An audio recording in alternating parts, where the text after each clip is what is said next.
Hello everyone. Hi, we're live. Happy holidays. Yeah, thanks to Sandy for that nice intro and nice warm intro. I know we're all looking forward to New Year, but we have some Christmas Mandela effects because those, you know how many there are. There's many. It's gonna go through all year long, huh, Sandy? It's gonna go through all year. Constant holiday effects. You guys are muted. Now stop. Oh, I've been talking this whole time. Oh, you're muted. No, don't talk. You're muted. I Right. said, happy belated Merry Christmas, everyone. And I also said, yeah, they pile up because no one wants to hear about Christmas Mandela effects in May. So I just save them. There's too many. Yep.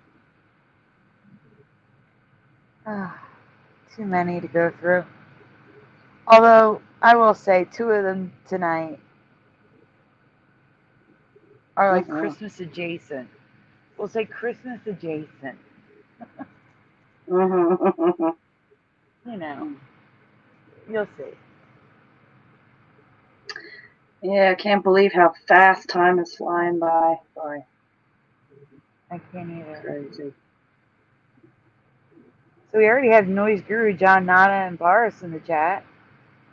And Michael Fontaine. Hey, guys. I think Jeff is still muted. Jeff, say hi. Hi, guys. Hi, everybody.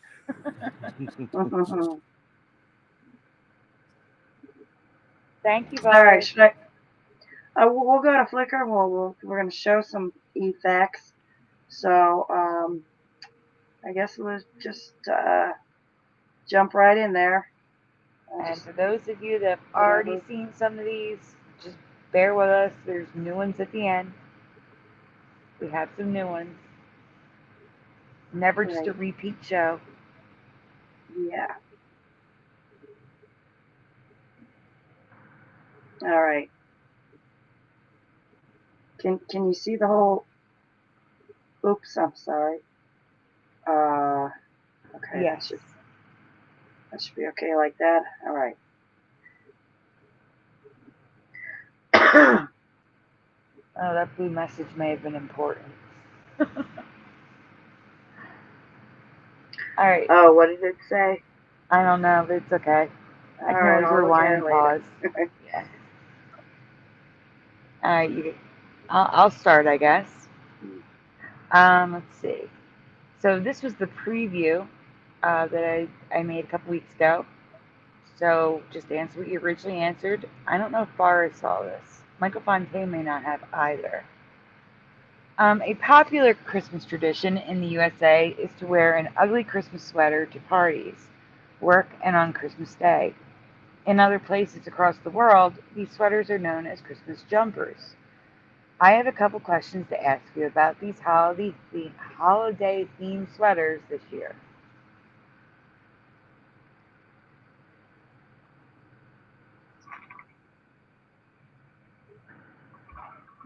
And we got the delay. I can't read it, it's too small. There we go. The first thing I want to ask, when do you think or remember Christmas sweaters or jumpers first being sold? So again, to answer what you originally answered, if you've never seen this, when do you think or remember Christmas sweaters or jumpers first being sold? Jeff, what did you say? The 80s. The 80s for you? Mm-hmm.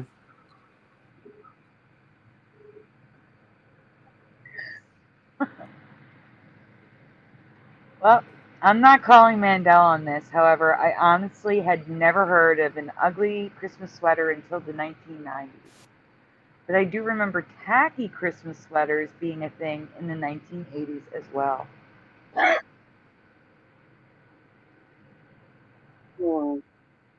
John Nada has no idea.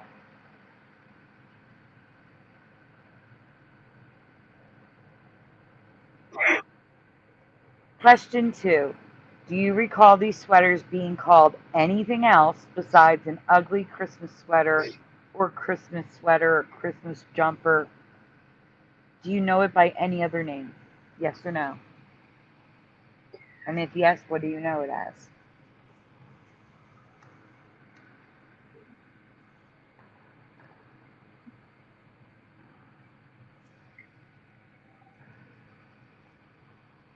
See, I'm thinking back to like when I was a kid, what my family members would wear, and what I'm seeing is a bunch of like big collared button-down shirts, big collared shirts under plain sweaters, slacks. Like that's what they wore to Christmas and Christmas Eve and New Year's. I don't remember seeing this stuff when I was a kid. Knit junk, says Michael Fontaine. I don't remember it either, actually. I think I might have originally said like late 90s, maybe early Yeah, 2000s. I it was remember that. seeing similar designs, but Yeah, never I the agree. name Ugly Christmas Sweater. Yeah, that was the early 2000s for me too. Yeah, I agree. Well, what I'm going to show you, I do remember seeing in the 80s, but not beforehand. Like, not even on TV series, movies, nothing prior to that time. Noise Guru said we called them sweaters. Yeah, a sweater, says John Nada. John Nada says I could imagine the 20s, 30s, etc. Maybe. We can go on.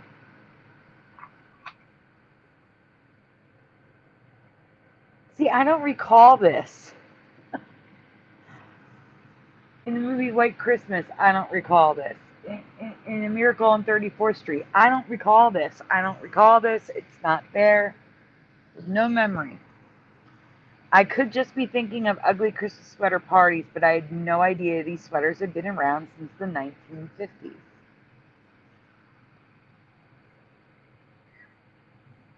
And I'm sorry, that airplane would qualify as an ugly Christmas sweater. Oh, that's right, you have no sound. It's okay.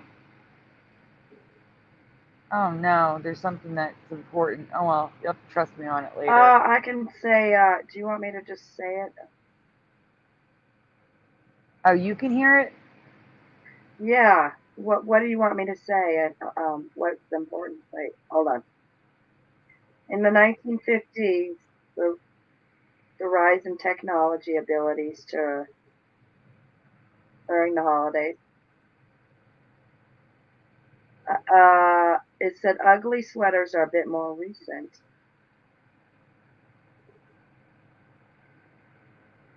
And they said it was the 1950s. Christmas, they first made their appearance in the 1950s. Okay, so it's saying that ugly sweaters are recent, really recent, in the 1950s because of the economy depressed. The ugly sweaters were worn on the holidays. Because hold on, let me And try to we had word it no. better. It's okay. That pretty much covers what it was talking about.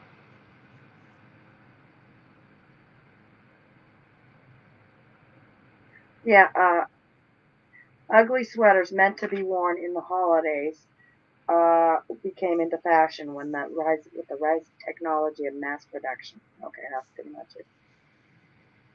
Hi, Ryu.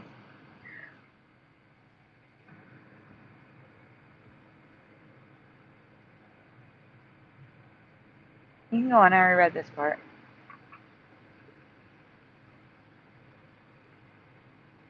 See, this is the problem for me, is that they had a name, and I've never heard the name. I cannot say either of these are Mandela effects because I was not born yet, but I did ask people who were living during this time, and not one remembered this name. Nor did they remember these type of sweaters being worn back then. Couples dressing together with the same sweater, they don't remember that.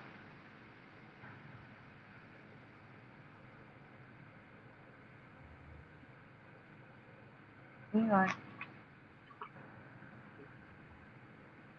Does anyone recall the name Jingle Bell Sweater? Have you ever heard them called Jingle Bell sweaters before? Nope. Again, probably just info I never knew, but I wanted to see if anyone in my audience had heard the name before. And Jeff, you're saying no, right? Yeah. Yeah. Curious, or ever hear the term Jingle Bell sweater? No. Yeah. See, that's the thing. I asked people who were born in the 50s, who were born in the 40s. My neighbors who are not Mandela affected had never heard of a Jingle Bell sweater. And they're in their 80s. So I would think they would have heard of it, right? Mm-hmm.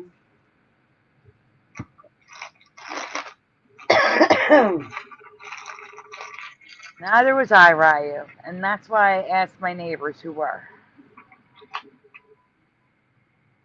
It was very hard to ask them, like, because they don't know, they don't know I'm on YouTube. They don't know any of this stuff. So I had to be like, I saw this weird thing on Facebook. So here's some pictures that I've never seen before in my life. Never saw, Mike Brady wearing one in the holidays, or, Donna Reed rocking some deer on her sweaters. Never seen that before. You'd think if it was this big thing, it would be in the media, it would be on television. My Three Sons, the dad wearing a cardigan with deer or snowflakes. You would think, but no, I've never seen it.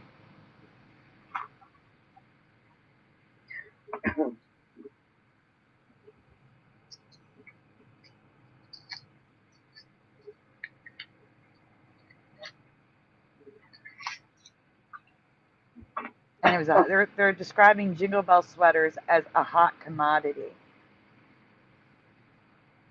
Yet technically that's residue above. Blame the 80s for popularizing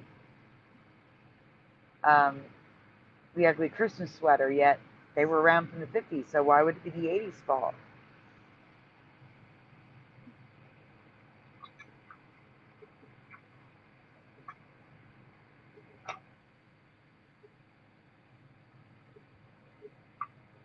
Exactly, Eddie, but I don't remember wearing an ugly Christmas one. Hey, Eddie. Hey, Man Animal. Hi, Rich. People are jumping in the chat. Mm-hmm. All right. Hi. Time for the audience to chime in. They're already chiming in. Do you think Wonderful. either of these could be Mandela effects, or just obscure info we didn't know? Let us know in the comments. Now, guys, they're just jumping into the chat. If you've seen these before, just answer what you originally answered. We do have new ones at the end. We just have to get there.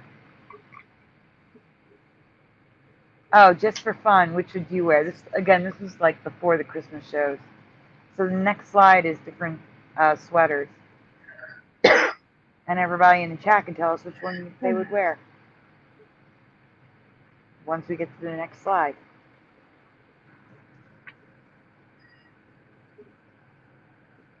So which one would you guys wear? 1 through 9. Curious or Jeff? Oh, you already know mine. I know. 6. None. No. Look at this. Did you see this one, Jeff? Yeah. You wouldn't wear Kevin or the Super Mario Brothers? Well, yeah. I mean, I wouldn't wear it, but I like the Kevin one the best. All right, this is the second one. I like the lights going across. I kind of. That was the favorite. Yeah, that's a good one. It really is. Yeah, I like the lights going across. I like Scooby. Number 2 I like the kitties. Then, let's see. Now I'm numbering them. Okay. Mandanimal's a kitty cat too. That's all for me. We don't need to ask Noise Guru. Noise Guru chooses 6.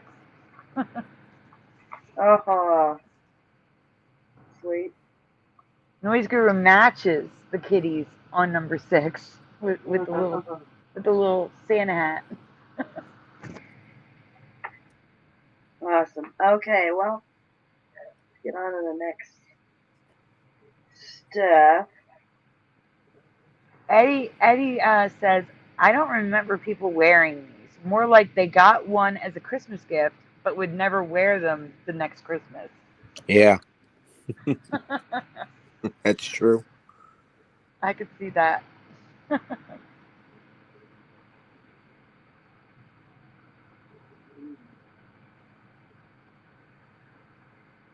Ryan Reynolds may have worn something like that because that's well after the 1980s and 90s that we remember. With Sandra Bullock, I could see that. Yeah, he did wear it in that movie, but that movie came out in like 2000 something. Yeah. The boss, was that the one with the boss? Yeah. Yeah. We actually just watched that again recently. That was a good one. Yeah. Before comedy was destroyed. Mm-hmm. Rest in peace. Yeah, I like watching the New Heart show. I love that show. Oh, Both I of know. them. I'm so into that. It's funny. And they're hilarious. It's just hilarious. Yeah. It really ups your spirits, and you can't find stuff like that anymore. Yeah. Both shows were good, but the second one was great. Yeah, I agree. Okay, Sandy. Yes. This year, make some magic. Upgrade to Flickr Pro and receive 3. No, okay. Wait, That what? was the blue stuff. No. That's saying that I don't. Oh, are you in your account? What do you mean? Are you in mine? Yeah. I'm in mine. Yeah. Oh, okay. That's scary. You scared me. I thought my Flickr No, that's mine. Oh, It's oh all gosh. for me. Yeah. Okay. Wow, a little mini panic attack there. Okay. Sorry. All right. So who wants to go next? I'll read this one. Okay, good. Thank you. Mm-hmm. Credit Amazon Lion and Sandy Diva.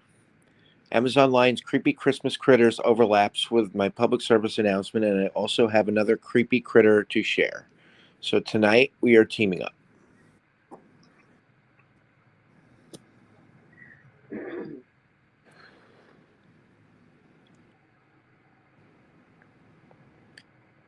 Creepy critter number 1, aphids. Aphids are small, sap-sucking bugs that have a truly unique ability. The wingless females give birth to females who are already pregnant with little aphids clones. This means they multiply at astonishing rates, killing entire crops within days or weeks if winged aphids are in the colony. They give birth to pregnant babies. Yeah, that's sad that they're gonna destroy crops, though. I know. All right. I just want to remind people in case you saw it, Teresa covered I thought they were aphids. They might be aphids, whatever they are. We called them aphids back then. It probably is aphids. There's also white woolly ones that dance, and we covered them a long time ago. These are not the white woolly ones, though.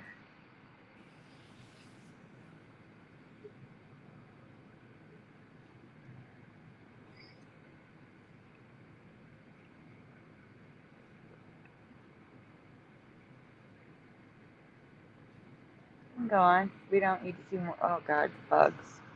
I don't like bugs. Me either.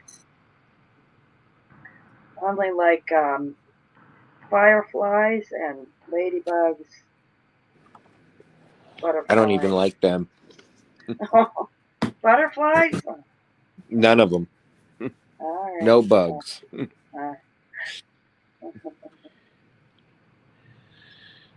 Creepy critters number 2, spiders and mites. You know what these are. There isn't much new to be said about these. But the mites we are talking about tonight, spider mites, they have modified mouths for sucking sap out of leaves. Who knew a vegetarian spider mite?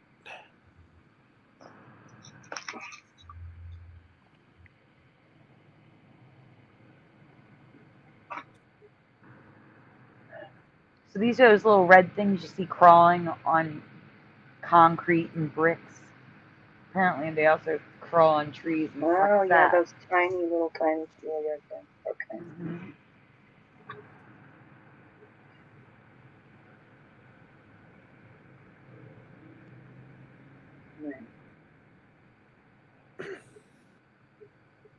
Creepy critters number 3, pine needle scale. Sorry. Let's go.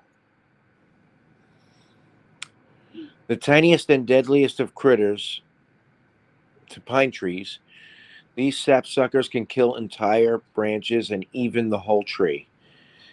If a tree looks like it has dandruff, it's infested. And under the white scales are sometimes feeding baby bugs too. It really does look like dandruff in the bottom right.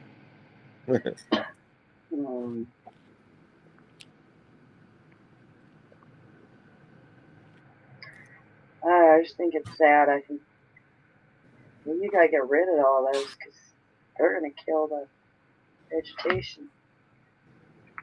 All right. Yeah.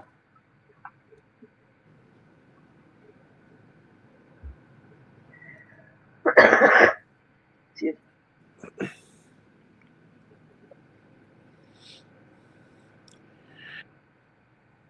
Creepy critters number 4, bark beetles. The nastiest is the bark beetle. These bugs not only dig holes deep inside of trees, laying their eggs in a lightning pattern, but they also deposit and infest a tree with fungus. The fungus and drilling can quickly kill a tree.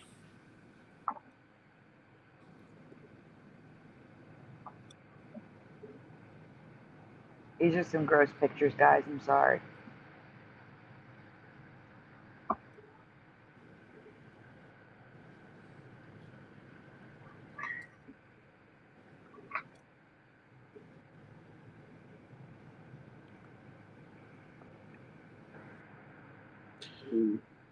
And now it's time for the public service announcement brought to you by Sandy. These creepy Christmas critters could be hiding in your Christmas tree right now.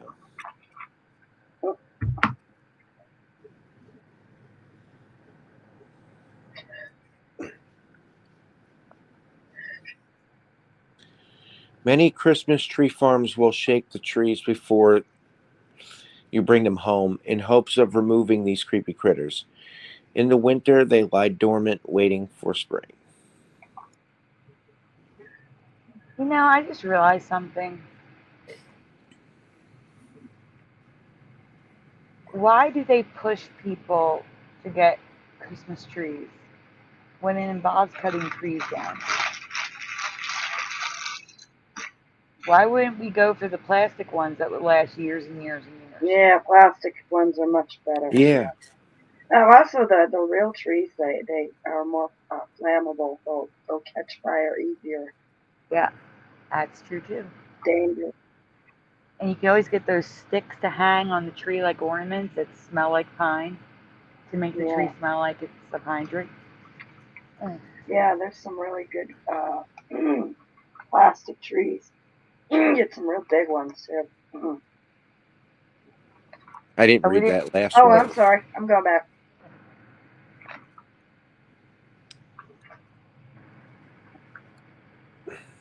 We have a delay, so it's even longer.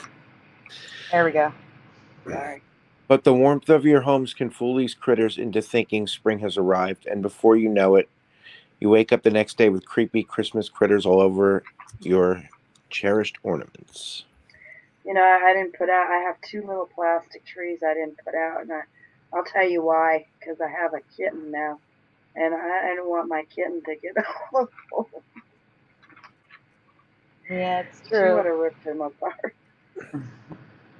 All right. Well, that's all right next year. So, what can you do before bringing it into your home? Give it an extra good shake or two. Use, what is it, neem? Yeah, neem. Neem Neem oil. oil to kill off pests. Vacuum regularly for dead bugs and keep them away from the sources like fireplace or fake tree, which is your safest bet.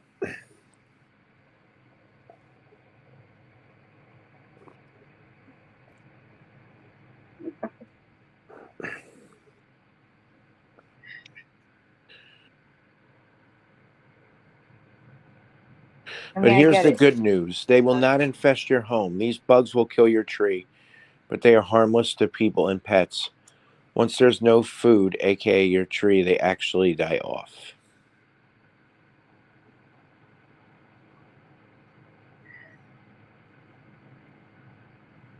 Now, if you have plants in your house, that might be a problem. Mm.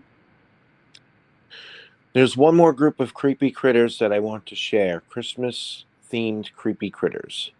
First, the Christmas beetles. Some are named this because they appear around Christmas in Australia, others because of their festive coloring.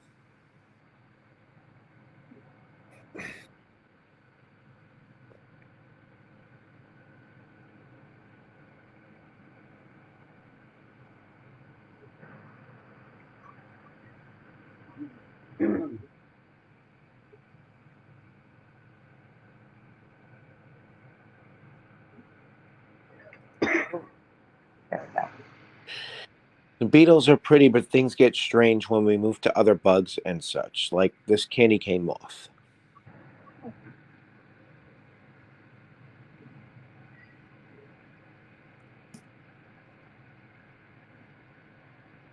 I may have a bug that you'll actually like, Jeff, but I'm not covering it for a while. I think they're creepy to us because they're small and they're fast. So I don't know. Go ahead. Oh, I'm sorry. Noise Guru is screaming, raid! Mm-hmm. Oh This no. caterpillar has a red nose like Rudolph, and Oh click no. beetle's antenna looks suspiciously like reindeer antlers up Ah, close. oh god. I Oh. know, Eddie, that's one thing I don't want to think about. I know. I've heard that before.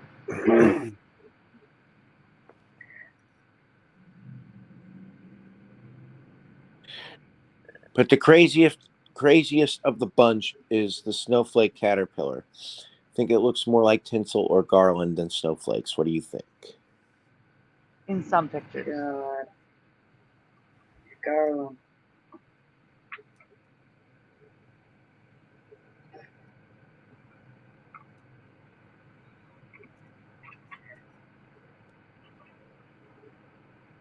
Oh Lord. Yeah, that's Oh new to my. me. Finally, some caterpillars. Poop snowflakes.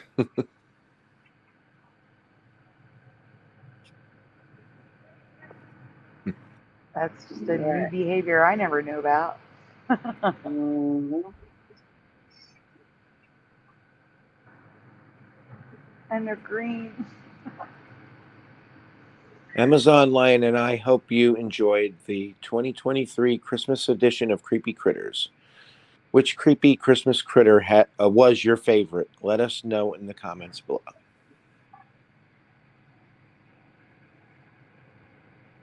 None. Right. Mm-hmm.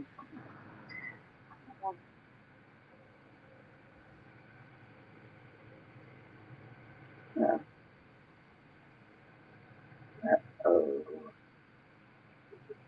So not as screaming the Beatles. As in the band, not the actual bugs.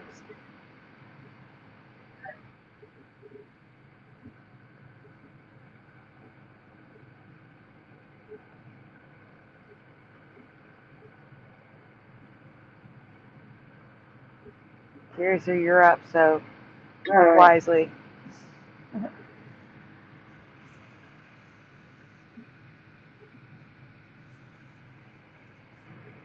Did you guys all have a nice Christmas in the chat? I was praying everyone had a nice Christmas.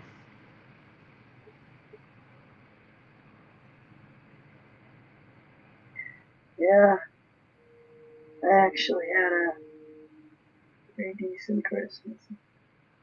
Yeah, it was good. Yeah, it was a good Christmas. I got money. I'm happy.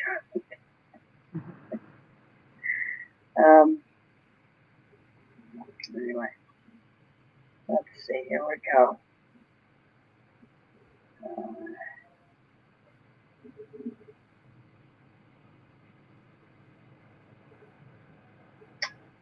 All right.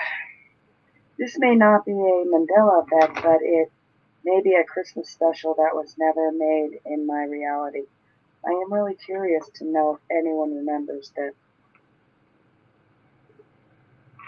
Yes or no? Do you remember a stop motion sequel to The Little Drummer Boy? No. Again, if you've seen this before, just answer what you originally answered. And if you've never seen this before, do you remember a sequel to The Little Drummer Boy?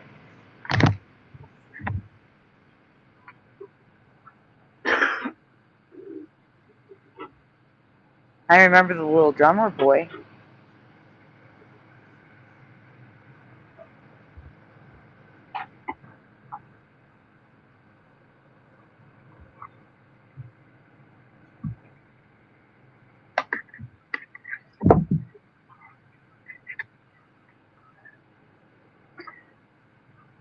Any answers?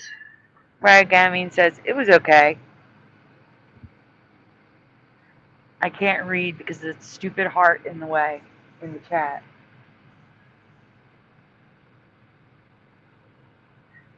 That is like the worst placement ever.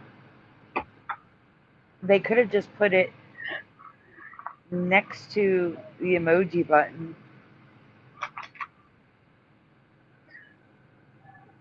All right, I changed. Okay, next page. I have no memory of The Little Drummer Boy book number 2, but here it is. Advertisements, VHS albums. I just feel like I should have seen this at some point in my life. Have you ever seen this before?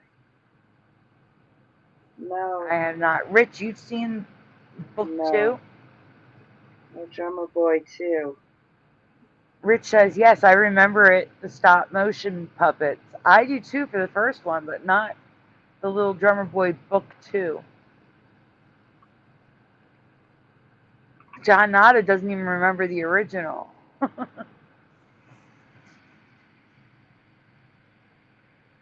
little bit of merging and close up. I never jumped out of your giant cake.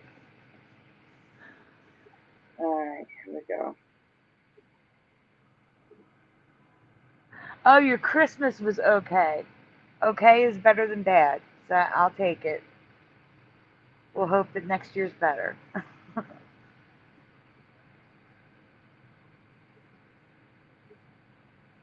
No, not So the what? second one. Never heard of it, says Richard Sanic. Okay, clarified.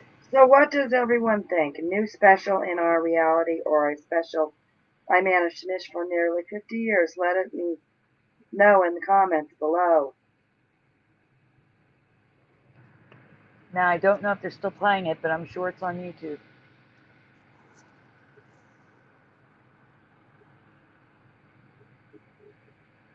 Ryu says, I may have watched one of that little drummer boy, but just once, so it's fuzzy. What year was the Roman numerals? Let me rewind. Oh, wait. I didn't rewind fast enough. It was 1950, 60, 76.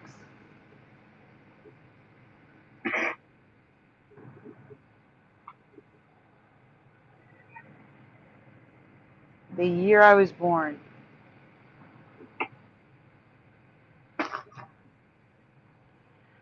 There are a couple games I do not remember. They may or may not be Mandela Effects. They could just be games I never heard of. But they seem strange enough that I thought I'd let you decide.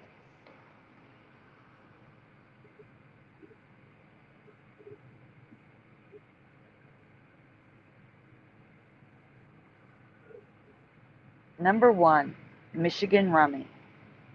I asked sadly Karen, who is from that area, and she has never heard of this poker chip rummy game either.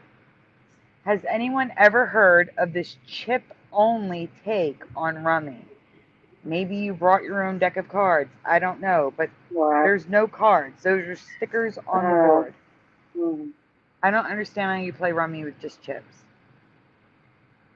I guess I could, if I wanted to, look up the instructions online, but no. I prefer like rummy cube or actual rummy.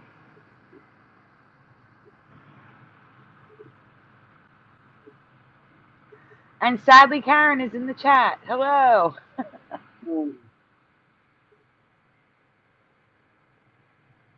It's just chips. I don't understand.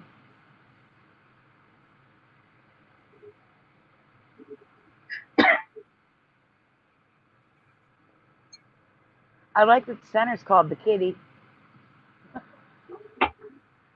Number 2, Zodiac games. I get it. Astrology and the Zodiac were big in the 60s to the 80s, but I have never seen games, like electronic games, based on the Zodiac, let alone like this. Have you?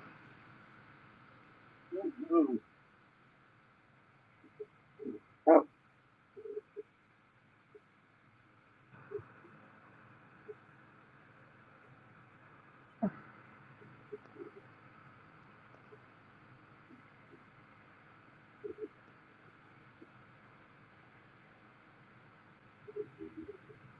Like, I mean, this was the time, the decade where, like, Radio Shack had all these handheld games.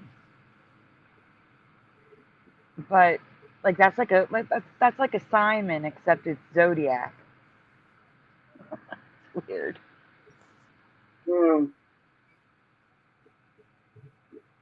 I've heard of Mancala. I've never played it, but I've heard of it. Hey, Digital Man.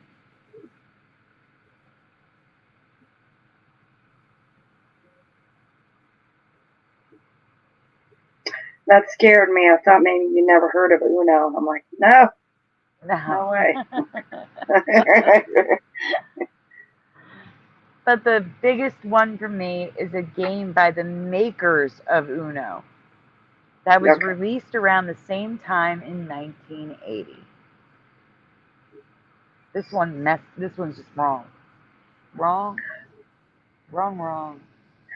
Yes or no? Oh, no. Have you ever played or heard of Oh No, 99?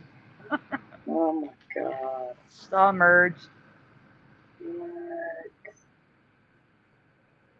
Oh gosh, no, I like Uno. I don't want Uno to disappear. Also notice that the No. D and the L, we mentioned it before, are just like Marlboro, really tall and long and deluxe.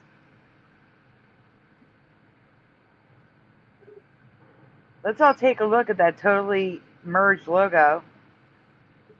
This game was as simple as Uno, except in this version, the first person to reach 99 points loses. With up to 8 players, you could have up to 7 winners. Seems strange to me. Mm. It definitely fits with the reality where everyone gets a trophy. Right? 7 Sounds winners, pretty 1 lame loser. to me.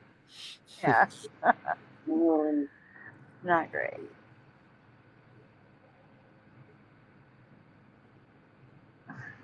Ryu. Thought the circular thing or Zodiac game is a gambling game for the home.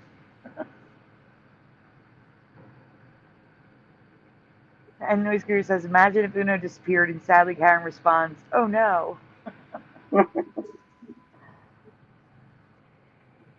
And look how, I don't know, that just looks more confusing to me. The cards look much more confusing than Uno. Are any of these games new for you? Or are these always part of your reality? Let us know in the comments below.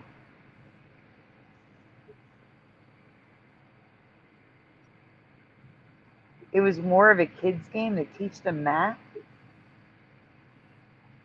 To count to 99? That sounds like a man's excuse, Eddie. Unless you mean something. Simon says, because our memories are so fallible, we were all bad at it, I guess.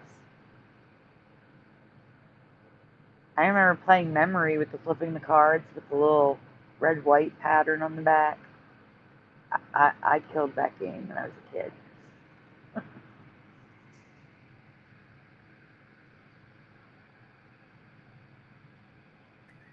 They should have a jump realities game. Make one. We're in it. Yeah. I remember Mousetrap. Never had that though. But I remember it. The 80s were like, I think the 80s were maybe the 70s too. Like the heyday of board games. There was a game for everything. I'll say 60s through the 80s. That's when Mystery Date came out.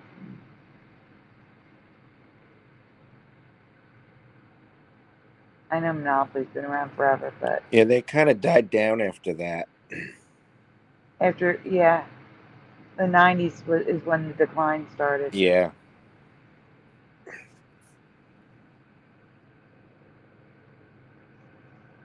Yes, it's called Cootie instead of Cooties. Teresa found that years ago. And now there's also Giant Cootie.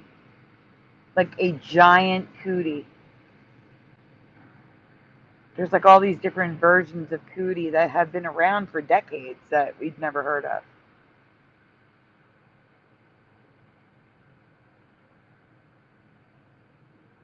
We'll cover that on a rewind someday soon, after the holidays.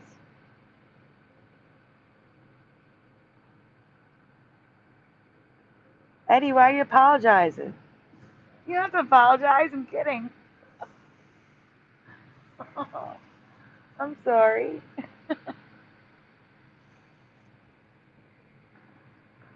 Video did kill the board game. It did contribute.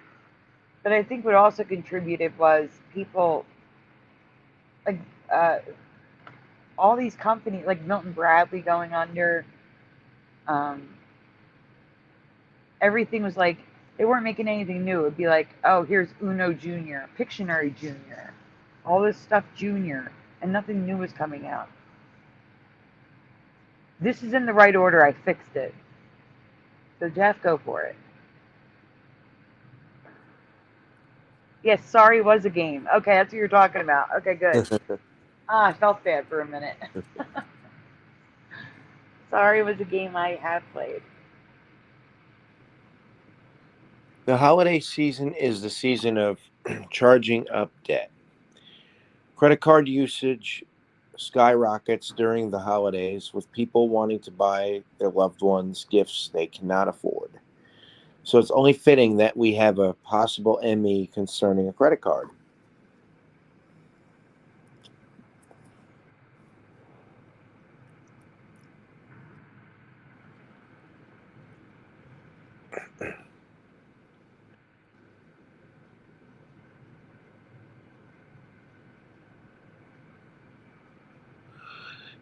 In approximately what year do you recall Apple releasing their own credit card? Your best guess is fine.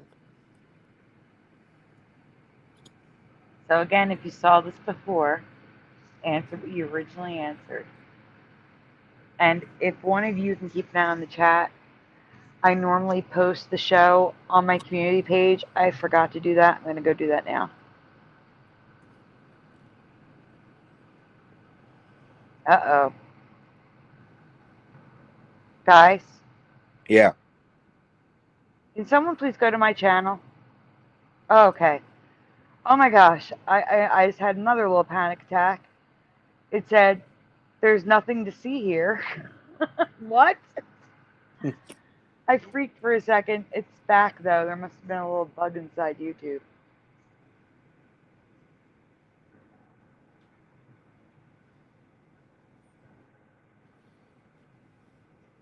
Anyone answering in the chat? Yeah. John Nada says 5 to 8 years ago. Ryu says didn't know Apple had that.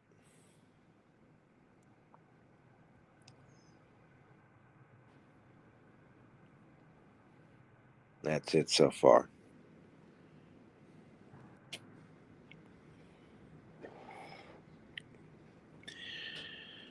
I've used Apple products since the 1980s. You could call me a Mac head. I remember Apple having credit in their store, but it wasn't until the past few years that they had their first physical credit card. Well, in my past, anyway.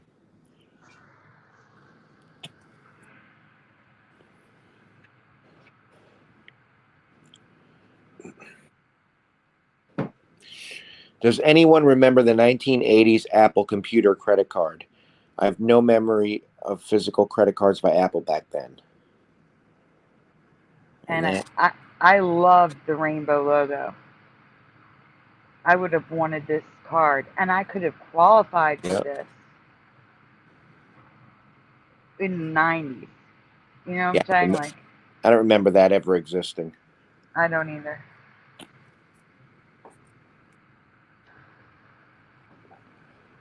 John Nada, I appreciate the answer as if you just saw it for the first time. Thank you. Because John Nada says, no way, this is crazy.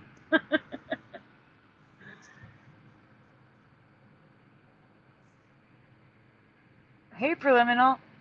I've never heard of prize property. I think I have. Games of Berkeley? Interesting. They were advertised with the Apple II. Was that 2? There was also a business card available. And I know it's hard to see, but at the very bottom it says preferred business customer. That's the only difference between a consumer card. That was weird. It said 2, but it looked like 3 for a minute. My eyes were playing tricks on me or something. That is weird. Yeah. I thought you were going to say 11 when you were asking if it was a 2. These cards never went away. Here's the consumer credit card redesign in the 1990s. Does anyone remember Apple offering credit cards before the Apple Card?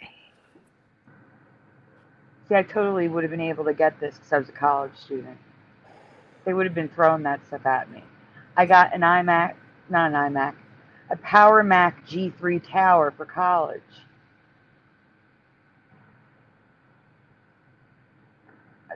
No way. No. Just no. In my past, store credit provided by Synchrony Bank and another bank before that was the only credit Apple offered. Never a physical card. What do you remember? Let me know in the comments below.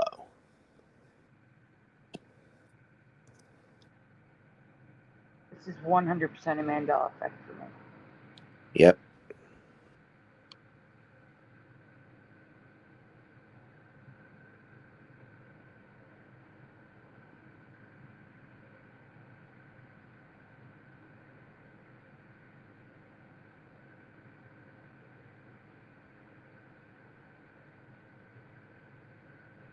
I'm trying to understand what the chat is saying. See, that Eddie says you were probably only were offered one if you bought a really expensive Apple computer back then, and I did. A Power Mac G3 Tower, the blue and white one, the Bondi blue, that was expensive. I didn't get the monitor because it was so expensive. I just used a regular, beige brick, square monitor. But that was expensive. I also got well, no, it was the Adobe Creative Suite 2 Student Edition, and the Mac version of Microsoft Office for students, all together at the same time to do homework at home. All super obsolete.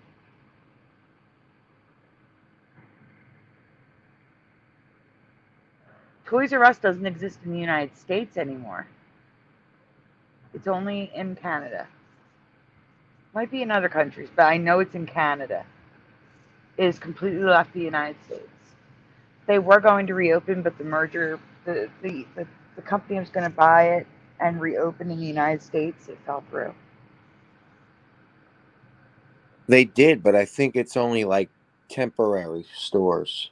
I forget what they're called. I saw something on that You mean a few pop-ups? weeks ago. Yeah.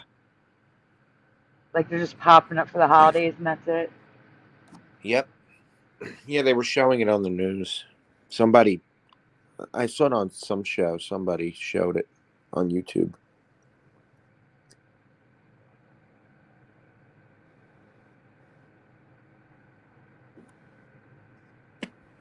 When ours closed down and they were having like their massive sales, I went and got my nephew a Pokeball with a Pikachu in it, and I got myself a Rubik's Cube because that just reminded me of the time Yeah. that I would shop there. And it was only like $2 because it was so cheap. They were trying to get rid of everything.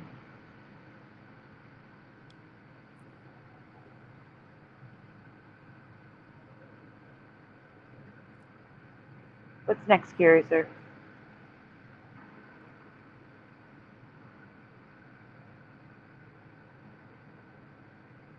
Are you there?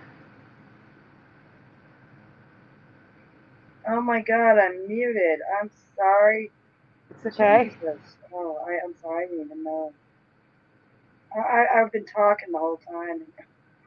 I was doing that in the beginning of the show. I'm muted. Okay. All right. Here we go. All right. I guess I'll read. Yep.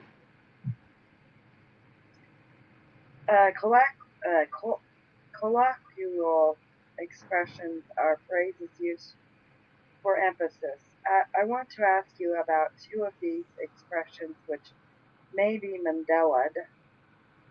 Or may not. Please fill in the blanks. The blanks may or may not be the same word. If you are participating in the live chat, please write your answer as word/word. Cold as H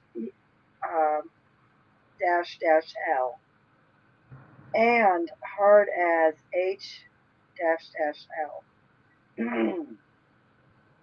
So what is the word you guys remember for the H blank blank L? Or words? I don't know, that kind of screams out to me.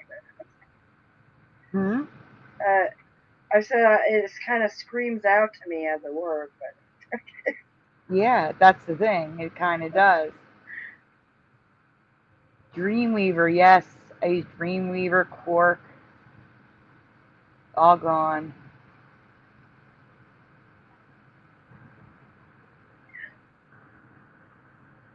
Oh, I also bought Quark. Forgot about that. Because PageMaker wasn't as powerful then.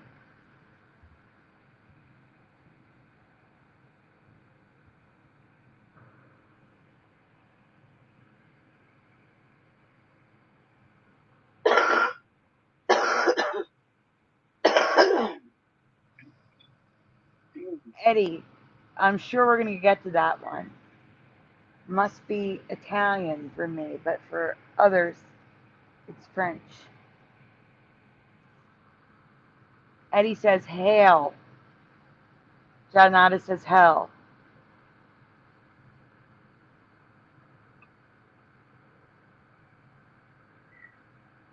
all right. Tell me when to go. You can go on. Cold as hell. In my past, the missing word for both was only hell. I can also remember saying heck as a kid when I would have gotten in trouble for cursing. So why wouldn't I have used the other word then? Why would I use heck? It's cold as heck instead of saying cold as hail. The second one can also be hard as nails, which is a phrase I do know. The phrase is used for so many things, including nail polish, book, and movie titles, and multiple products sold at Home Depot. Hard as hell. But as for hell, some sources state that hell is correct. Hell can be used as an extreme and exaggeration, but officially the correct phrases are cold as hail and hard as hail.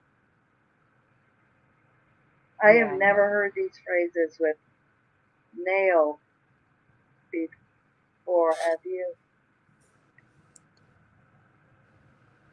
Hard as hail? I've never heard these phrases with hail. No.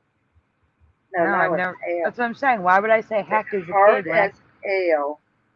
Just like saying hard as a bottle, if I could say if hail is a regular word, why would I say heck as a kid? If I could just say hard as hail, you know? yeah. Because it was not an option. It was not a thing when I was a kid. Right. It just wasn't. I don't think it is anyway. This could just be them trying to change something and make it lame.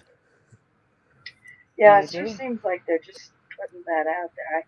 Yeah. My real life head, oh, my real life head canon is that the phrase cold as hell only exists because somebody misheard somebody saying cold as hail, hard as hail, cold as hail, it's hard as hell, and not as hard as hell. I don't know. It certainly is in too many places to be a coincidence, though.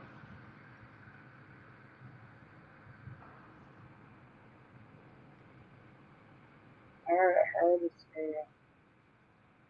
Oh, that's good. Dreamweaver still exists.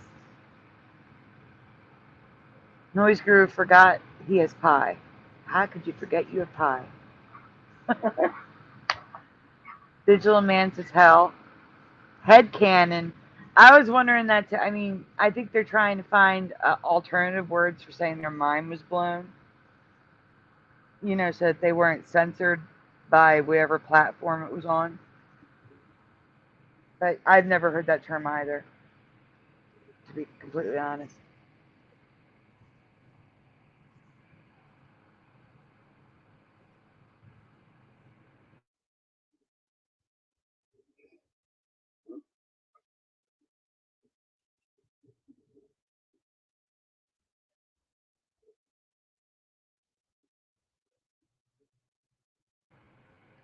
The flag on the left should be in red. That was an accident. It's the same ad on the bottom, on the right and the left. It's the same ad, the same company, but on his shirt it's correct, but on the shield it's incorrect. Yeah.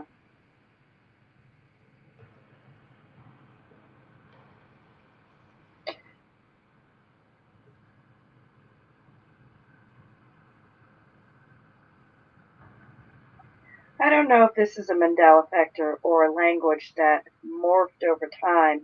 What do you think? Do you think we just changed the word over time, or was it always male for you? Let us know in the comments below. I don't even know which one it would be. 'Cause, All yeah. I could say is there's too much hail for it to be something that Yeah, I know. we should I have know what heard you of it. mean. That's Yeah. all.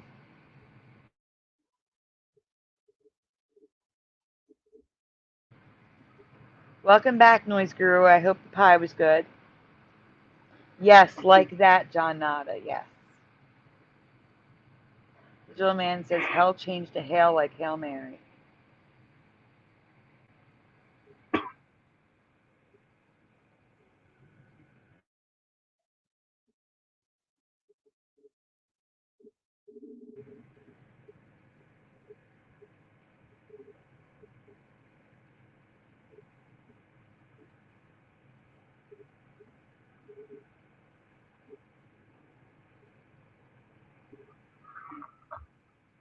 I am up. Okay.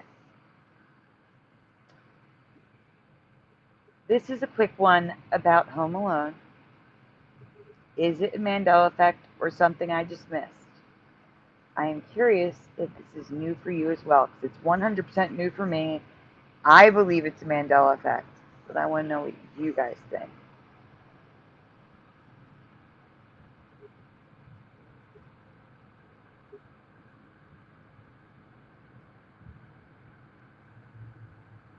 Yeah, curious. Oops. Yeah, I agree, John Nada. Hot as hell is also a phrase. I agree with that, 100%. This one's not coming in. Oh, there it is. Yeah. Yes Yeah. or no? Yes or no? Yeah, chat. Do you remember Kevin's plane ticket being thrown away? Yes or no in the chat. Answer what you originally answered. Go by your memory, not what you know now. Yes or no, was Kevin's ticket thrown away?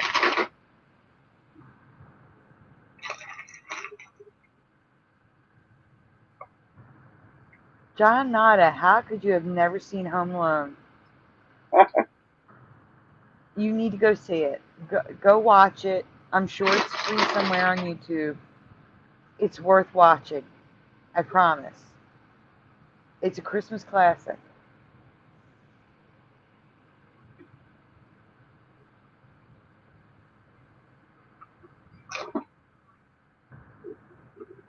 It's not just a kids movie, you know?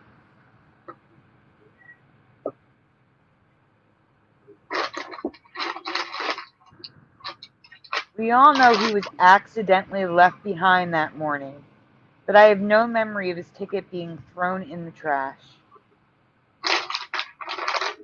By who? I believe the father's the one that cleaned off the counter. Oh.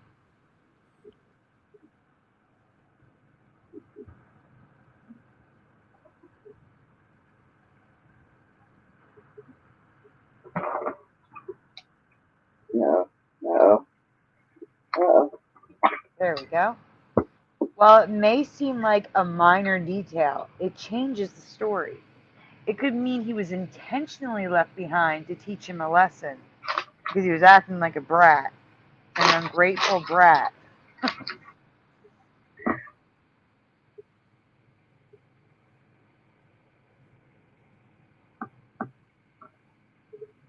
And I don't remember the exact wording, but his mom said, you know, how would you feel if you woke up the next morning and you didn't have a family? So his ticket getting thrown away could change the entire story, the meaning of it. I have no memory of this, do you? Let me know in the comments if you remember the ticket being thrown away.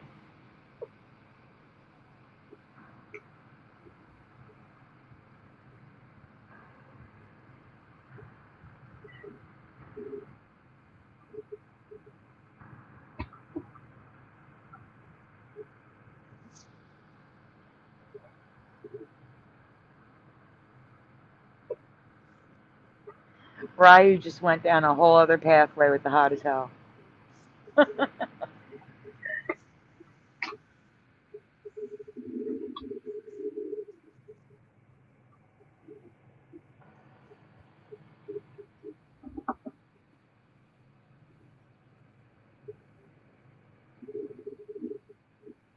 Scrappy Dappy Doo, good to see you. Merry Christmas.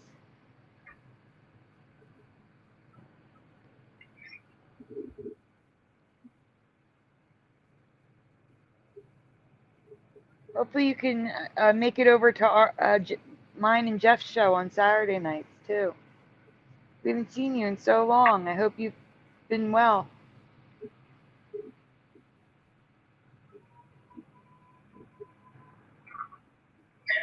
Jeff, you're up.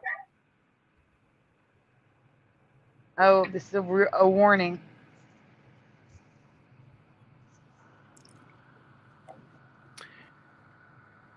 No kids.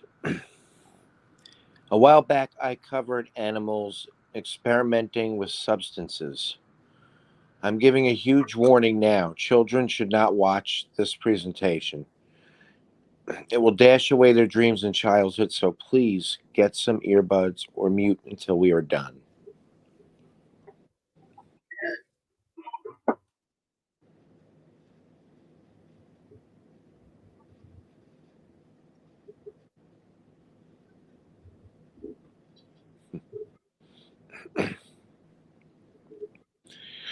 Yes or no, there are many stories as to how Santa Claus came to be, but have you ever heard that magic mushrooms could be the reason we have Santa and his reindeer? No.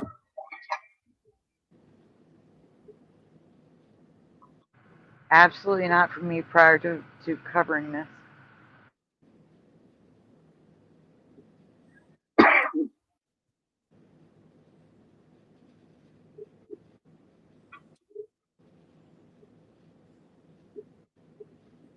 Digital Man is just laughing in the chat.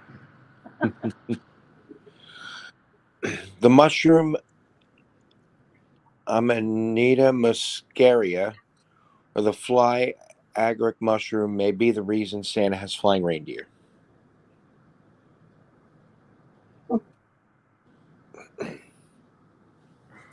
Scrappy, I can look into that for you. I'm not affected by it, but I can definitely look into it.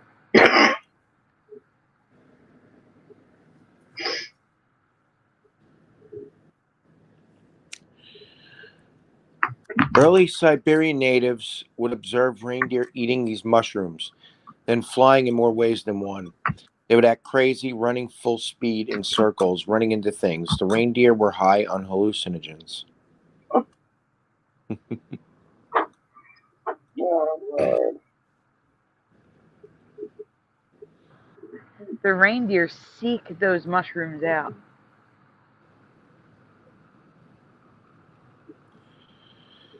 It worked. They were then... Sorry. Something's been making the pages. I don't know. Let's go. That's not the one. That's the wrong slide. We got to go back a little bit.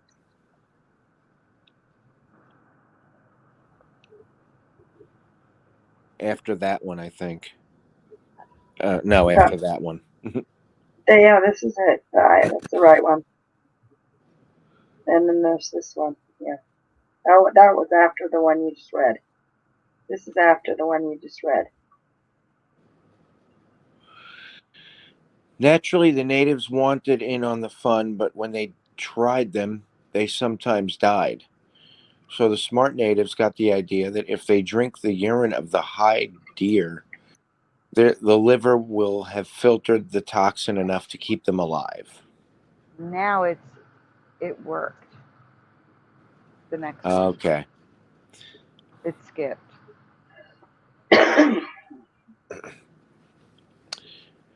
It worked. They were then known to hitch a reindeer to a sled while both the deer and driver were intoxicated, flying in one deer open sleigh. a one-deer open sleigh. This has been known about for hundreds of years, but I've never heard of this. Have you? No. Has anyone in the chat ever heard of this?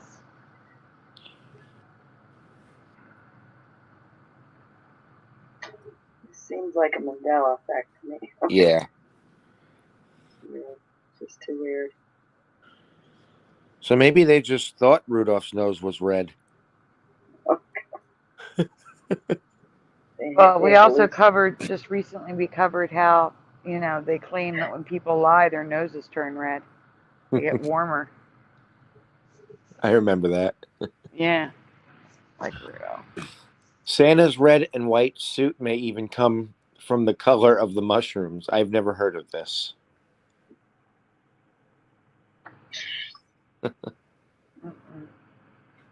Noise Guru says yes, but cats are known for using dope. No, they're known for using catnip.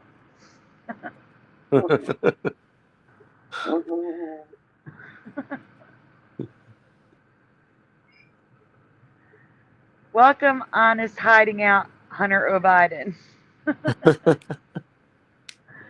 Who says those mushrooms do make you fly?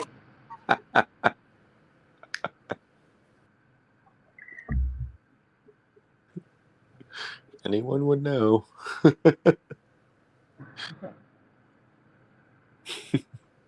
Like a Fontaine says, sounds like a drunken Amish riding a buggy.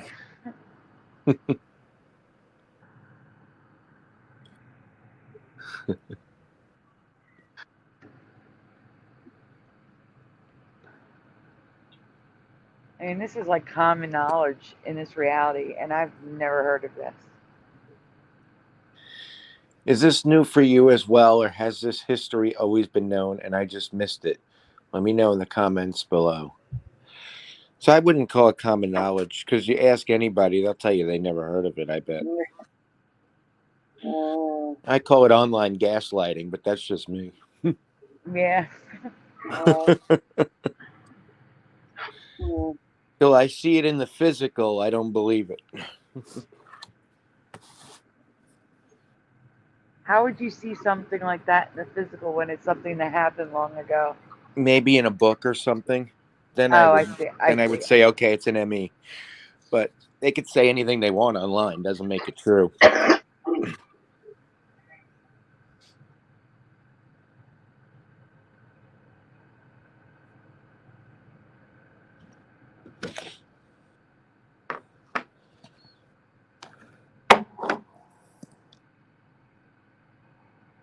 What's next, Curiouser?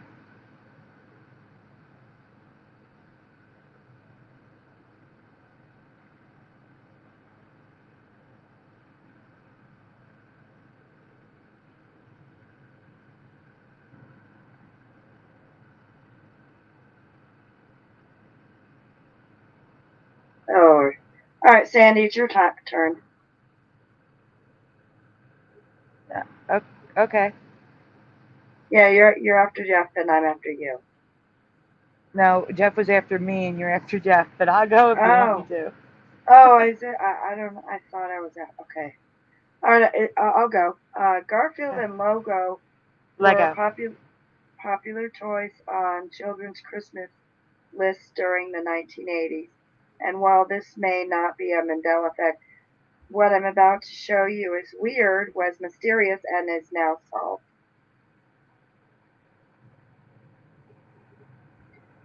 First question, yes or no, have you ever heard of the mysterious giant Lego men or the 40-year Garfield phone mystery?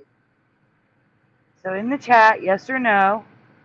And if you want to, yes, no, put a slash in between your answers.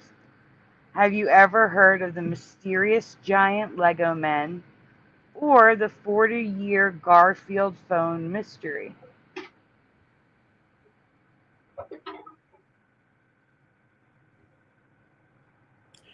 No.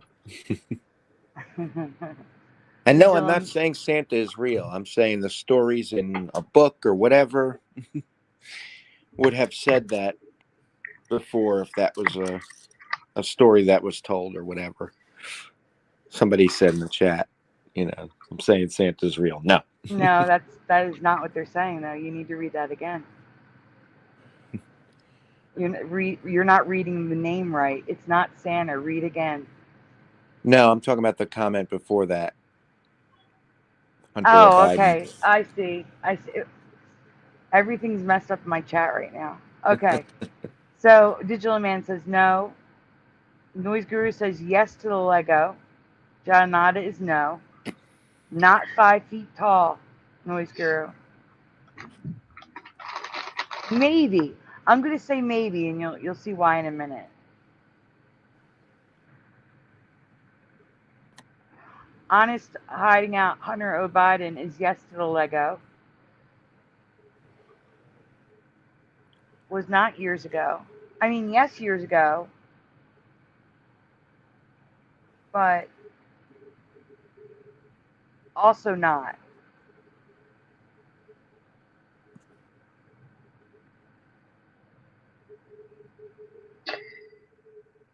Okay, ready? Yep.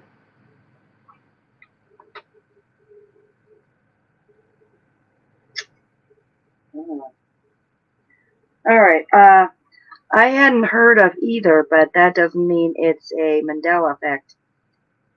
But it is weird. Starting with the giant Lego men on beaches in far-off places throughout the world, an 8-foot tall Lego man was repeatedly found to be washed up on the shores of places like Florida, Japan, the Netherlands, and many others through the years.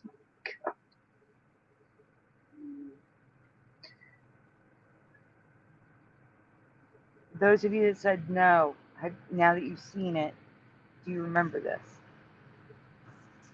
I probably just missed this. I'd never heard of it. And most reports say 8 feet tall. Noise Guru said 5.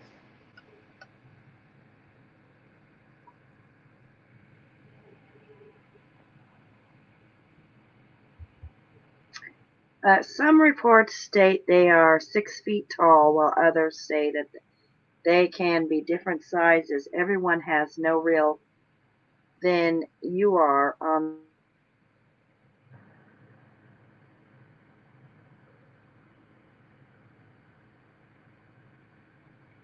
Were you stuck on?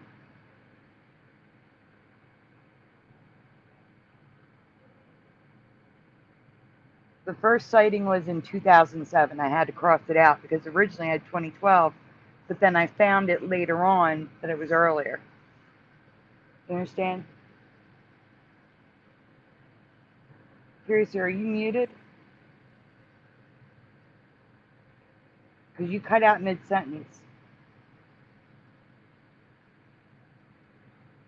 Okay, well,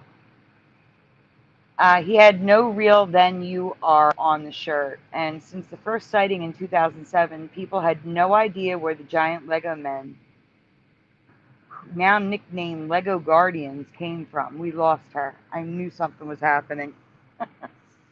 Yep. Oh my. What is that supposed to mean? No real than you are. No more real than you are, is what it should say. Yes, that would make sense. But I don't know, honestly.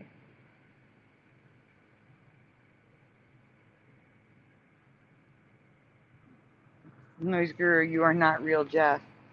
I'm No, going to I'm look not. that up again. I'm AI. I believe it's a reference to something. I'm trying to remember what.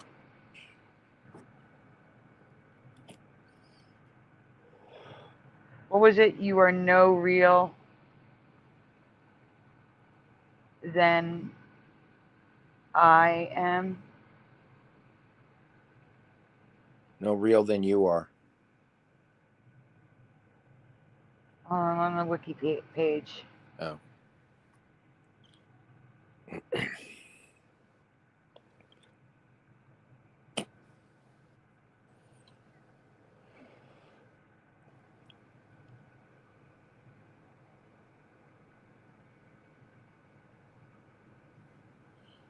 No real than you are. What is no real than you are? And I'm just talking out loud because Curiouser still is not back. Okay, it's a movie from 2014. 22 minutes.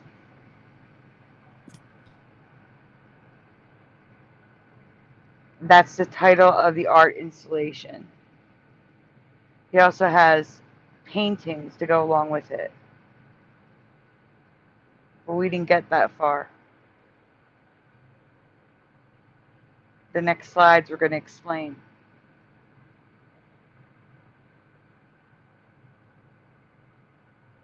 And I'm going to go to Messenger to see if she's messaging in a panic.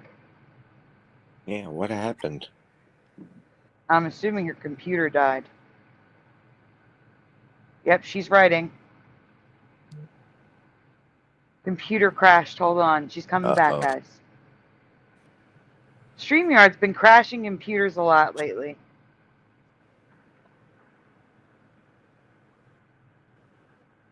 Zebedee.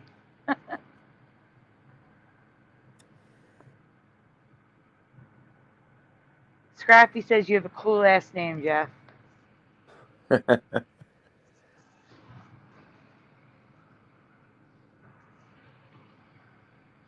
wish it was my last name. It's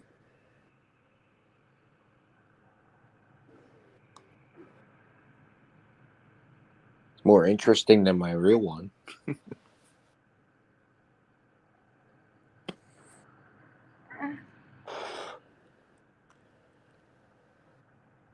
I just think you think that because it's always been your last name.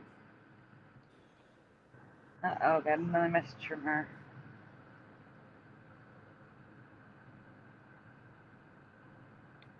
She had to take the battery out to restart. It froze. Oh, no. I think StreamYard just isn't playing well with laptops recently. Definitely not mine either. Well, that's partly because you probably have a million tabs open. Yeah. You can't do that. You gotta close them all. I keep the ones on that I need for when I'm presenting, but that's it. I close the rest of them out. Oh, But I then guess it's still too many. No, that shouldn't be an issue. Probably because I have too much stuff saved on it. I don't know. No, I do think it's a problem with StreamYard. I mean, they do not have the best track record. Yeah, because it only happens when I'm on the show. Mm-hmm. It doesn't happen when I'm just on my computer doing stuff.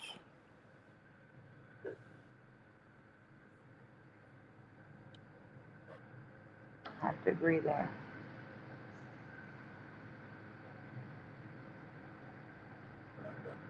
I mean, StreamYard makes my picture disappear.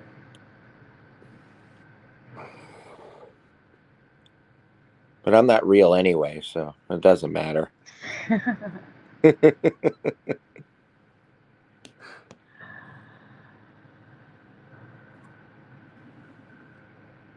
It makes our phones overheat, kicks people out randomly, crashes computers. Instead of adding new features, they should focus on fixing things. Jeff is not real as you are.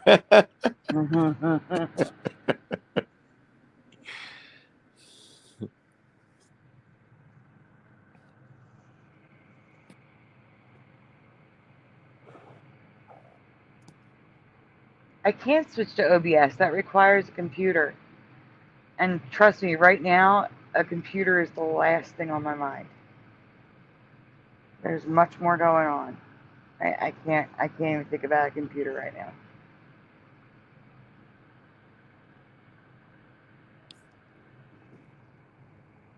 I have one I'm not using. I'll just send it to you. Really? Yeah, I don't know why I just realized that now. I'm trying to get rid of it. Works fine. Oh my gosh. Before you send it, this is something Brian should have done. Do a test to make sure it works with StreamYard before you Okay. send it. Thank you. Wow. It's You're so welcome. nice. Yeah, I don't know why it took me this long to think about that. It's just sitting here, not using it. Ah, here's a good reason. Noise Guru says, I have 6 I'm not using, but it costs more to ship than a new machine. It depends on how you ship it. Yeah, I'm not worried about that.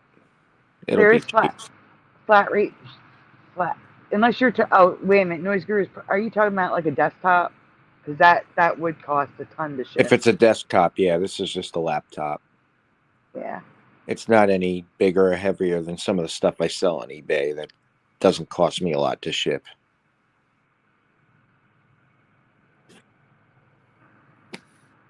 Wow, I hope Curiouser's computer is okay. Because she is not back yet. New Yeah, Jersey, Scrappy Dappy Doo. Close.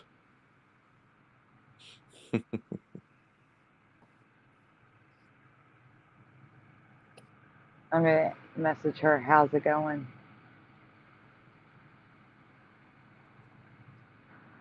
She's probably in a panic right now. I feel bad.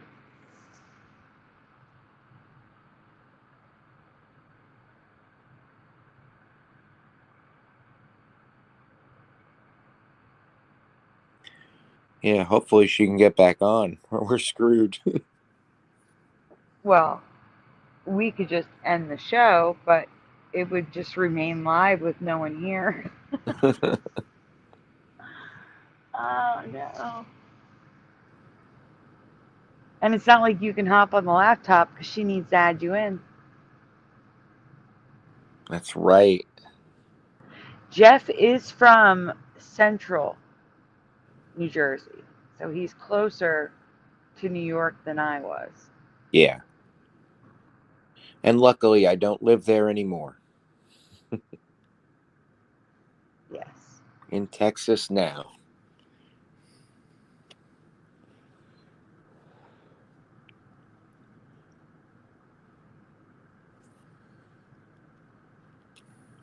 So, guys, did you anybody do anything special on the holiday?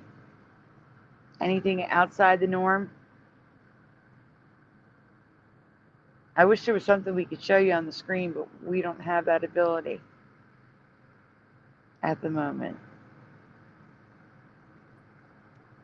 Oh, Curiouser is back. Yay! Sorry. Oh my god. Sorry guys. This is a really old laptop. I think it's beginning to show some wear and tear. I don't know. It's never No, done I that, think it's but it's just StreamYard. totally. Yeah, it could Because be. Jeff it has a froze up. new laptop and it kicks him out frequently. Oh man. All right. We were on the slide where 2007 was circled. If that helps you. Okay. Yeah. Hold on. Let me just get there. Let's see.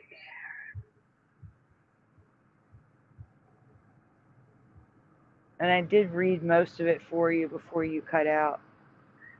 I think we're right here. Yeah. Yeah, I just read that, so you can move on to the next one. But if you want to reread it to remind them. Okay.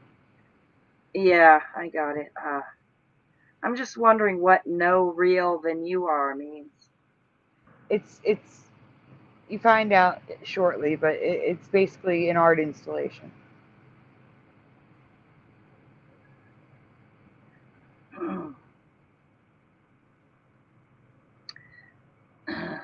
Boy. All right. Let's see. Dutch painter and sculptor Leon Kier has come forward as the creator of the Lego Man named uh, Ego Leonard L. Ego. The ongoing art exhibit is believed to have been started to highlight the damage that plastics in the oceans can cause. He had also speculated that the subject, a Lego man, was inspired by another event never heard of. No. Oh, Lord. All right, go back. In 1997, a cargo ship called the Tokyo Express was hit by a rogue wave. 62 shipping containers plunged into the ocean, including one carrying 5 million Lego pieces. Nearly 30 years later, Lego pieces are still washing up on the UK beaches as well as Texas and Australian beaches. There's a map outline where you can see how far the pieces have traveled. So, in the chat, was anyone aware of this 1997 toy spill into the ocean? Apparently, it was the largest toy spill into the ocean ever recorded. And was anyone aware that Legos are still washing up 30 years later? No. Yes, Noise, we're going to get to that.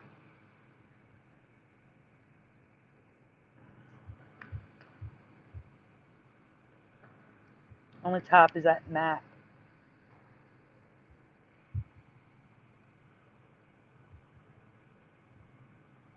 All those dots are where the Legos and other toys have been found. Mm-hmm.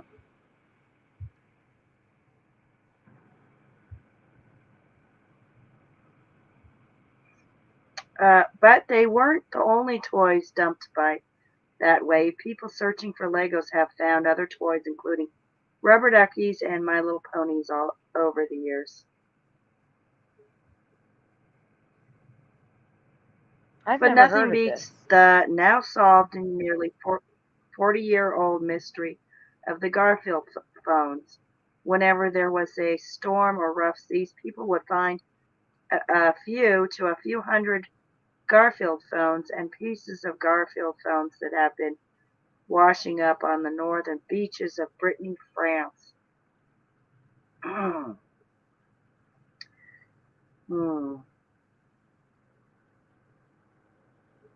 Has anyone ever heard of these Garfield phones washing up for decades?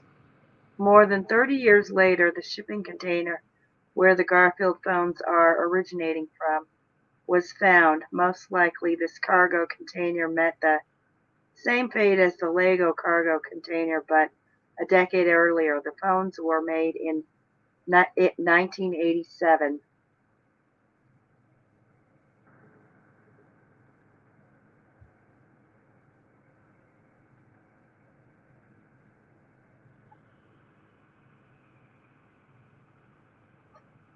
Eddie says this was bigger than the 1989 toy spill, except they're claiming it wasn't. They're saying the 1997 toy spill was the biggest.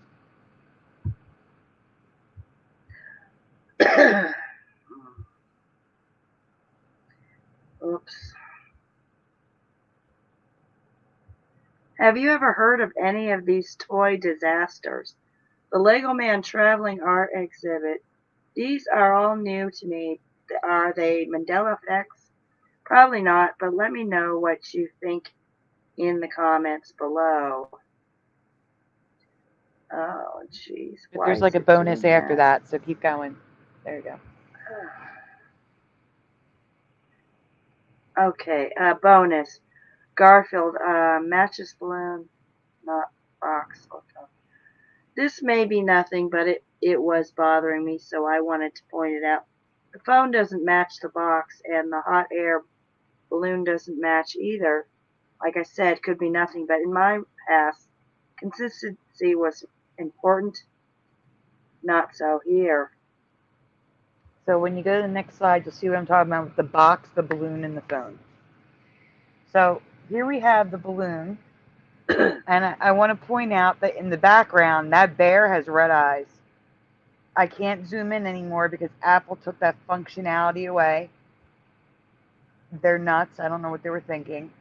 But the bottom, Garfield has triangular shaped whisker marks in like a seed pattern. And that matches the cartoon. Like I said, this could be nothing. It's just strange. Because again, in my reality, characters looked the same all the time. You know that's not in this reality, though. Yep, I know. Right. So, Same here, okay, so yeah. here, the bottom is the box that the phone came in. And the top is the phone. We've got a different shaped nose. We have a different pattern for the whiskers. And they're round instead of the triangles from the balloon in the cartoon. Yeah. Also, the ear pattern's different. It's completely different. They're advertising a different product on the box than what they actually got. I don't know. It's nitpicky, I know, but it's just weird. So I wanted to point it out. You know, an old effect for me, though, is that I remember his nose was black. You remember a black nose? I remember a black nose, yeah. Not me. Heathcliff had a black nose, not Garfield. Yes, I do remember Heathcliff with a black nose. I remember both had black noses in my reality. I believe you, but for me it was always pink. Okay. But I believe you. Yeah, it's an old one for me. It's old. Jeff, would you mind reading the next one so I can read the last one? Because the last one's a little old. It's a rewind with new stuff. Yeah. So it needs explaining.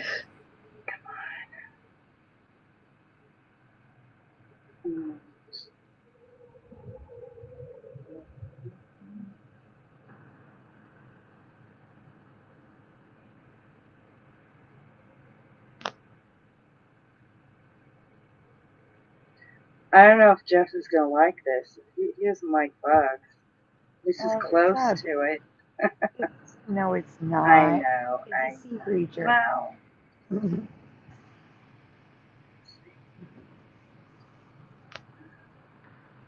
Noise, you got kicked out? I didn't kick you out. I didn't see anyone kick you out.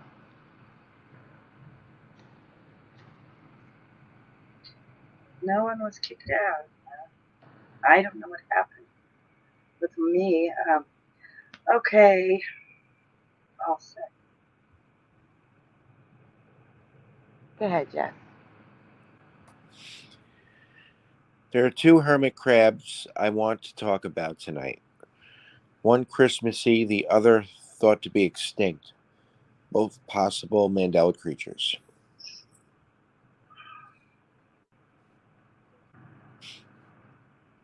I don't think the first one's Mandela, but the second could be.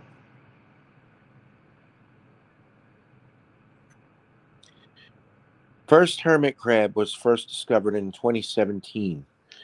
Got its name because most have very thin arms that are red and white striped, like a candy cane. Have you ever seen or heard of these before? And the title is Candy Striped Hermit Crab Discovered in the Caribbean. It's also known as the candy cane hermit crab. Has anyone ever heard of these? I'm sorry, I forgot to highlight the article for you to read it.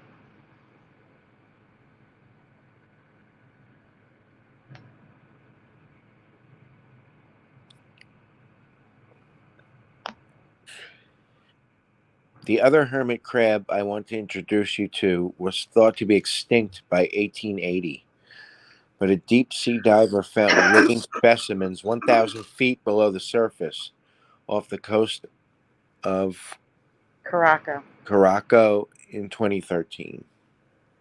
So we've known about these for a decade now, and I've never heard of them or seen them before.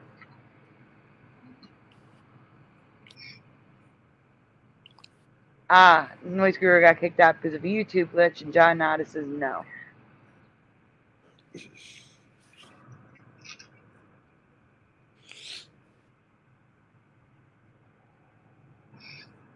What does that say? Tylopagarus discoidalis.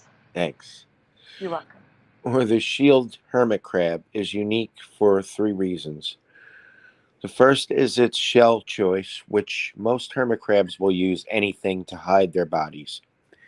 The shield hermit crab chooses a tusk-shaped shell for a very important reason, which I'll get to in a second. Has anyone ever seen a hermit crab? I mean, again, they live 1,000 feet below surface, so probably haven't. But I've never seen photos of hermit crabs in these type of shells. Just going. The second unique feature is where they live. Most hermit crabs live in shallow waters or on land, but these are said to only be found 700 to 1,000 feet below the surface. But its most unique feature is why they choose tusk-shaped shells.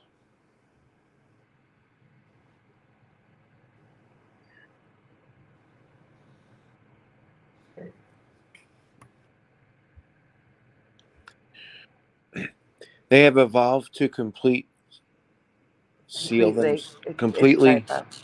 seal themselves in their shells to protect against predators. Instead of a large clan, they have a conical shield-shaped claw, which perfectly seals them in.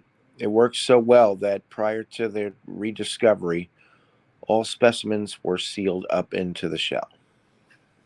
So all of the fossilized specimens they had all been perfectly sealed up because they seal themselves up so tightly inside that predators can't get to them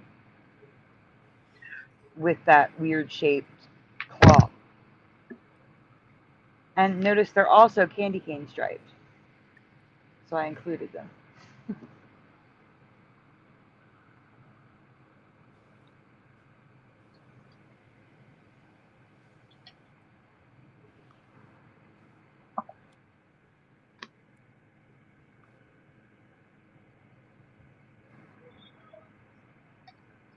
Jeff?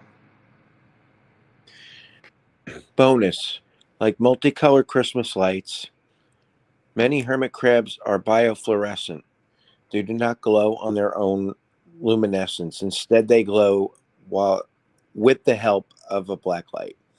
And the colors they glow are nothing like their natural colors. I don't remember hermit crabs being bioluminescent.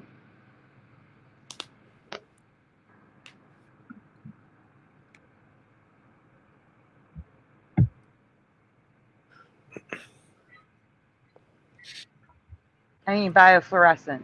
I said the wrong word, I'm sorry. I've had a couple hermit crabs in my childhood, but never knew. Was it done breeding yet, Curious, or go back? I know it didn't. It keeps doing that. I don't know. It goes on its own. All right, go ahead.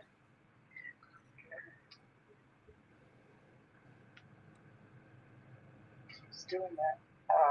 Never knew this cool fact. Probably not a Mandela, but just wanted to share in case you didn't know either. I think I know what's happening. Because Jeff will click it, it'll go twice, and you probably click and it doesn't go anywhere, so you click again, and then it turns like 30 seconds later. It's never done this before. I don't know what's going on. But anyway, go ahead. So what do you think? Hermit crabs from our new Earth or ones we just discovered that are new to us? Let me know what you think in the comments below.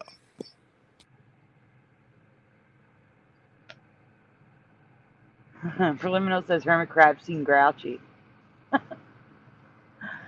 They need more social life.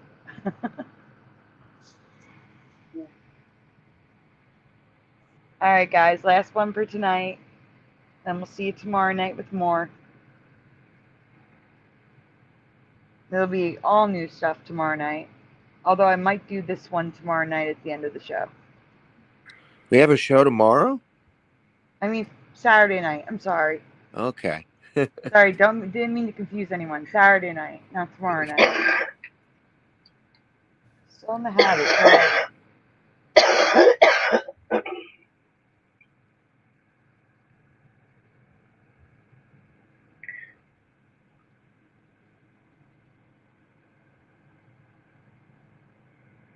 So this one's a rewind, but with much more added to it. New stuff added to it.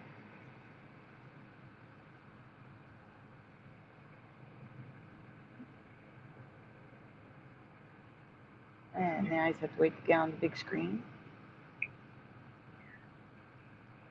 Last year I covered several issues with the poem that begins, "'Twas the night before Christmas and all through the house."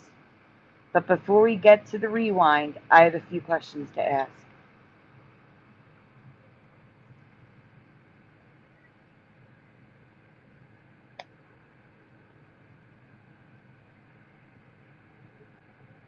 Please spell the middle name of the author. Wow, Arthur, that's great. Author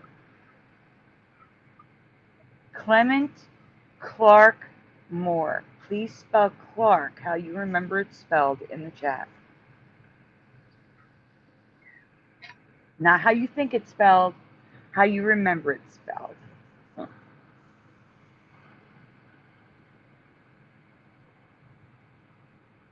Interesting. Preliminary remembers Clark as Clay.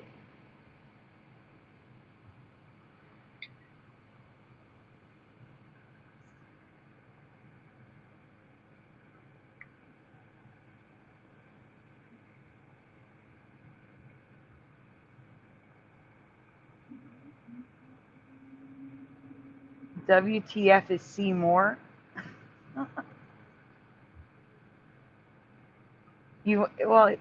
Yes, it's often written Clement Seymour, but it's also written out Clement Clark Moore.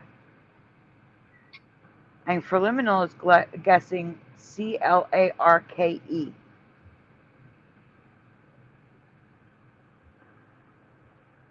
Anyone else?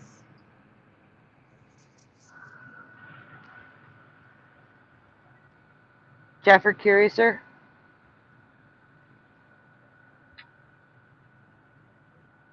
Clark, C-L-A-R, C-L-K. Yeah, C-L-A-R. I don't know who this is, but I would say Clarke. You would say E. Yeah, because usually in names like that, they put the E. Interesting. Oh, See, yeah, I've seen it both ways, but yeah. I mean, the regular way is without it, but I've seen it both ways before. Well, I saw it one way when I researched this last year. Now I'm seeing it another way.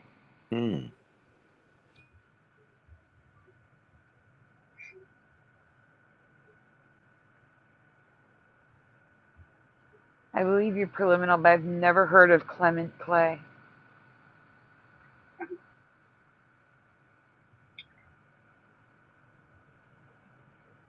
Preliminary says those tube crabs were extinct from the dinosaur era, except that they were also around in 1880.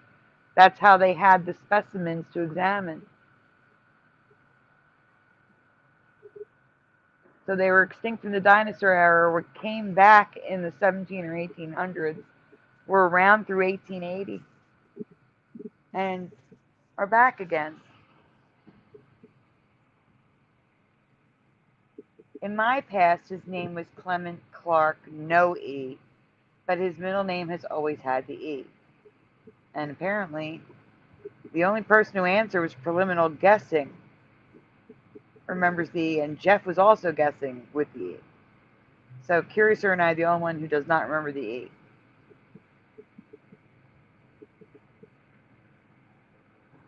Like I said, when I covered this last year, there was no E on anything that I saw. No E at all. And now it's everywhere. You can go on, Curiouser.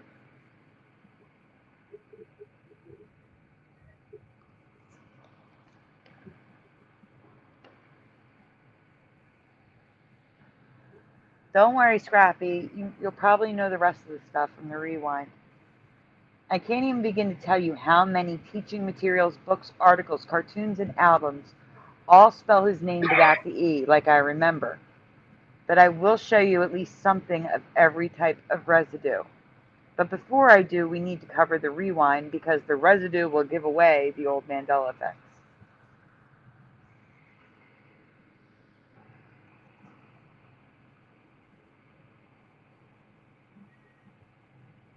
So this is the old presentation from last year now. And there's still something new at the end too, so. To close out the Christmas season, the famous poem by Clement C. Moore has changed again, and I'm curious to know what you remember.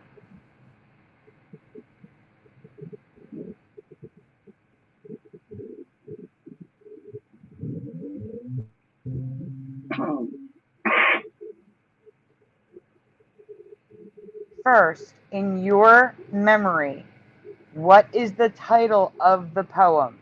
So guys, the poem that starts with, "'Twas the night before Christmas, and all through the house not a creature was stirring, not even a mouse." What is the title of that poem? What do you remember? Oh, so that's who wrote it, that guy. Yes, what's the title of the poem? 'Twas the night before Christmas. Okay, Jeff remembers "'Twas the Night Before Christmas." Curiouser, what do you remember? 'Twas the night before Christmas. Okay, chat, come on. Noise Guru, "The Night Before Christmas." No, 'twas. Anyone else? Something different? The same? What do you guys remember? Stay here for a minute, Curiouser. I want to see if I get any other answers in the chat. Because this is a huge one for me.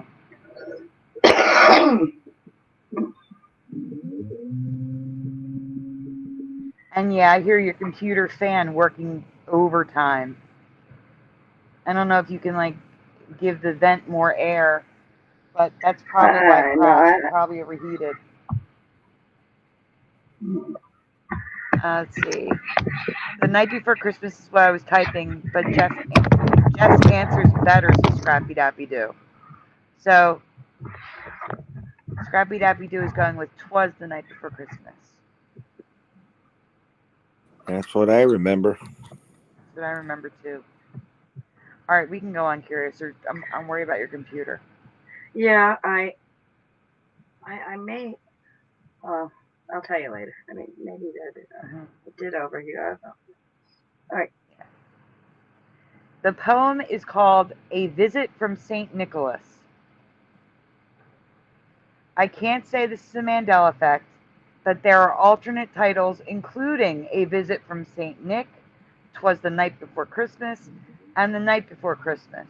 The most common I see is "The Night Before Christmas," but officially the title is "A Visit from St. Nicholas." And it was never that in my past. No. I never heard of that, no. So here is the original. I'm also marking up the inappropriate punctuation. But "A Visit from St. Nicholas." And then it says "Santa Claus's Visit." These are like the first pages of the actual publication. And then "Visit from Santa Claus." None of which is "The Night Before Christmas" or "'Twas the Night Before Christmas." But this is a Mandela effect for me. Multiple title cards before the final poem title in the recreation of the original. Have you ever seen this many titles? And what's with all the periods?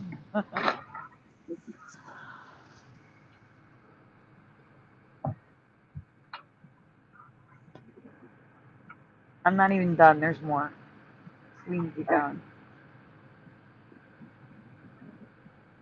So here's question 2, everyone, when it gets on my big screen. But the real changes for me are at the end. Please fill in the blanks with the words you remember. And away they all flew with the down of a thistle.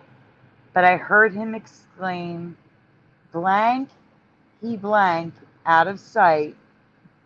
Blank Christmas to all, and to all a good night."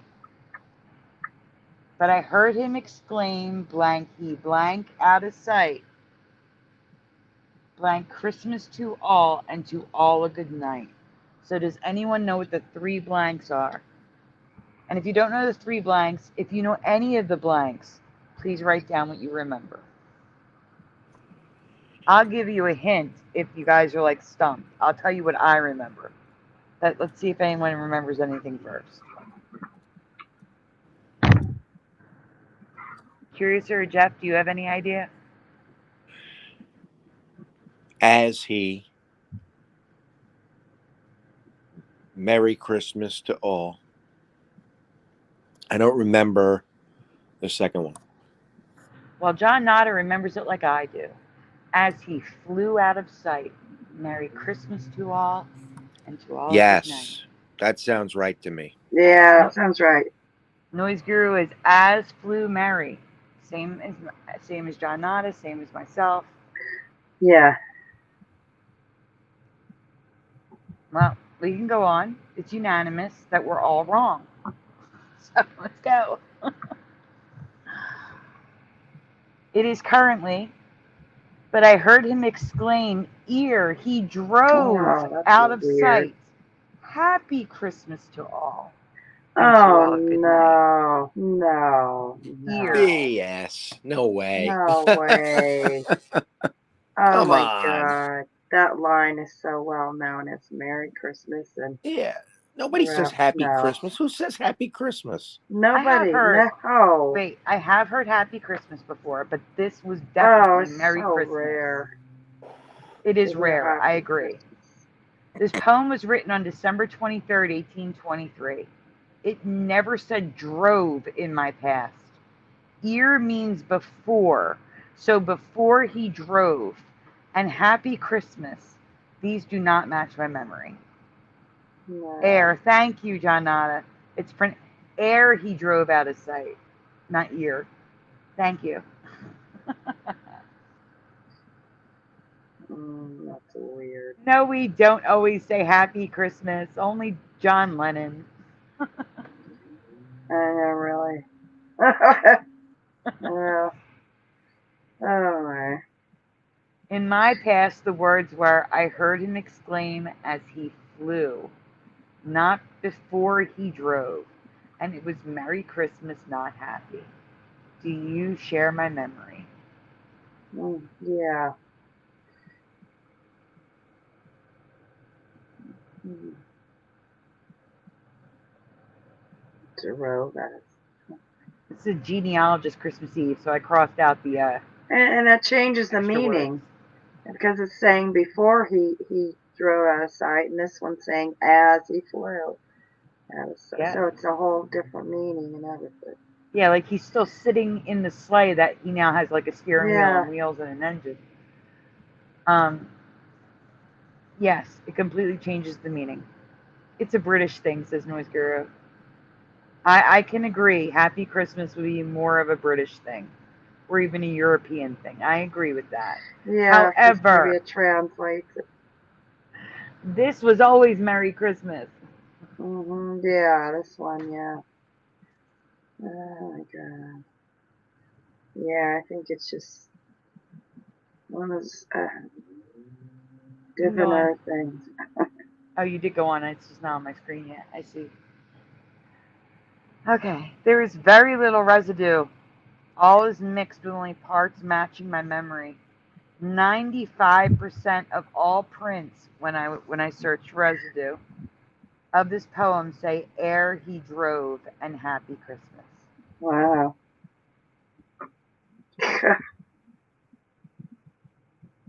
Now there is some residue that's video in here. You're gonna have to trust me when we get to it because you can't hear it. It's coming up. It's not for this. It's for an old one. So like here you see I have it in orange because half of it's red, half of it as he drove. I heard him exclaim as he flew out of sight. So that's a green one in the top left. Ere he drove, but Merry Christmas. I heard him exclaim as he sped out of sight.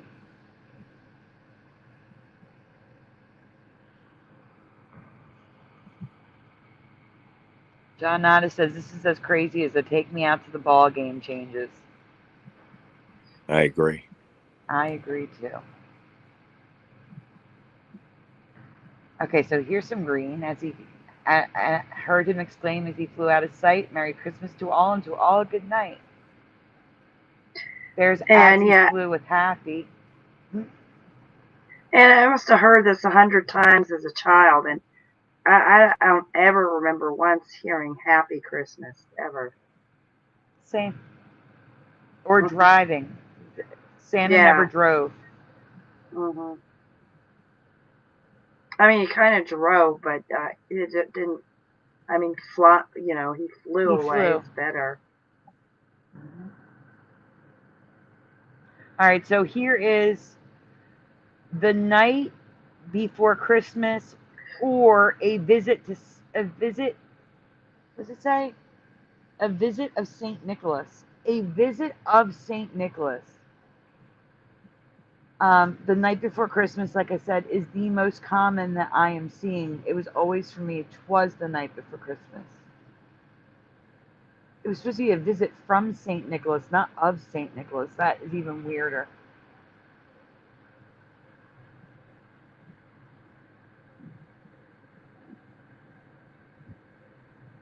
So here is some residue of what I remember exactly on an album. 'Twas the Night Before Christmas, Clement Clarke, No E More. On a CD, actually. That's 1988.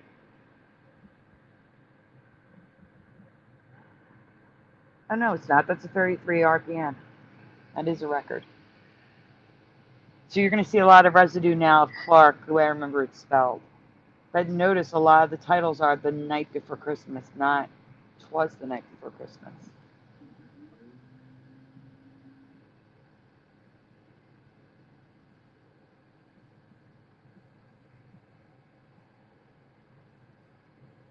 Yeah, I put them bigger at the bottom to save you from having to do that.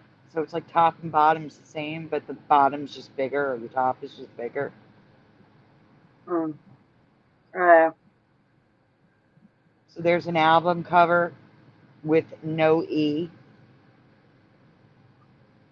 but it's also called A Visit from St. Nicholas.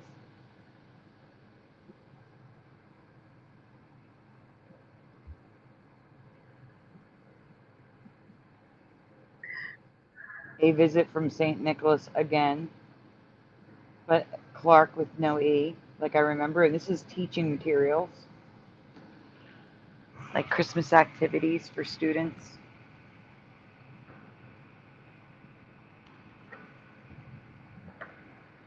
This is an article from 1966 where Dr. Clement Clarke Moore, that's a first for me, but there's no E. And then it's printed at the top so you can see it better. And then the snow globe has no E in Clarke.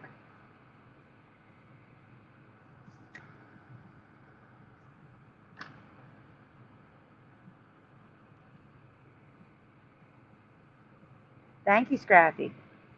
I tried. There's a lot of it, though. I'm sorry. So this is a TV special. Oh, I can't see it. It's okay. The night before Christmas, 'Twas is gone. But Clarke has no E, like I remember. Yeah, you got a lot of residue. Well, I'm just going to go through the residue a little faster. So here's 'Twas the Night Before Christmas and Clarke. Yeah. It's a lot of residue. Oh, wait, now we're at the bonus.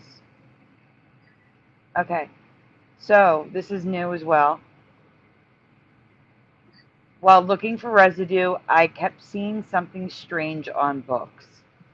Now, I don't know if this is the Mandela Effect, but I did go to school for art. I had a dual major in computer graphic design and animation. Should have heard of this, I think. But we'll see. Yes or no? Have you ever heard of vintage animated books? Yes or no in the chat. Vintage animated books. Think like 1940s, 50s. maybe 30.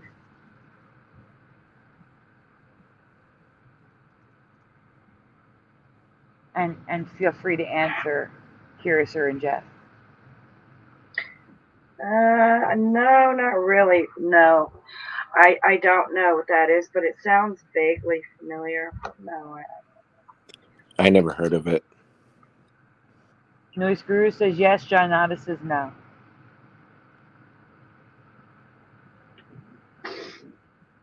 50-50 now. I've never heard of an animated book.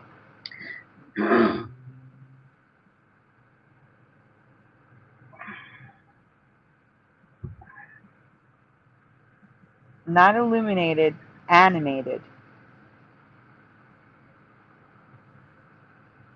When I say animated, I'm not referring to illustrated. Similar to pop-up books, these had cardboard layers so you could move illustrated characters back and forth. I remember books like this as a kid, but they were never called animated in my past. They were just pop-up books.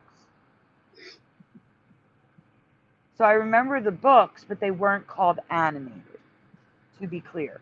They were called pop-up books. That's it.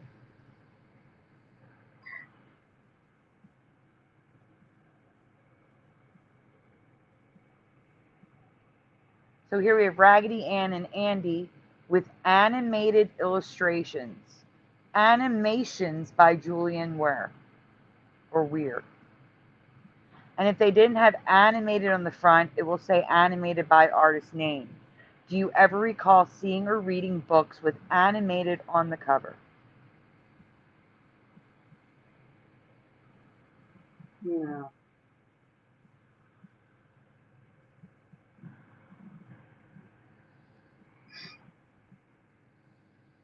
Again, I've seen that before, Noise Guru.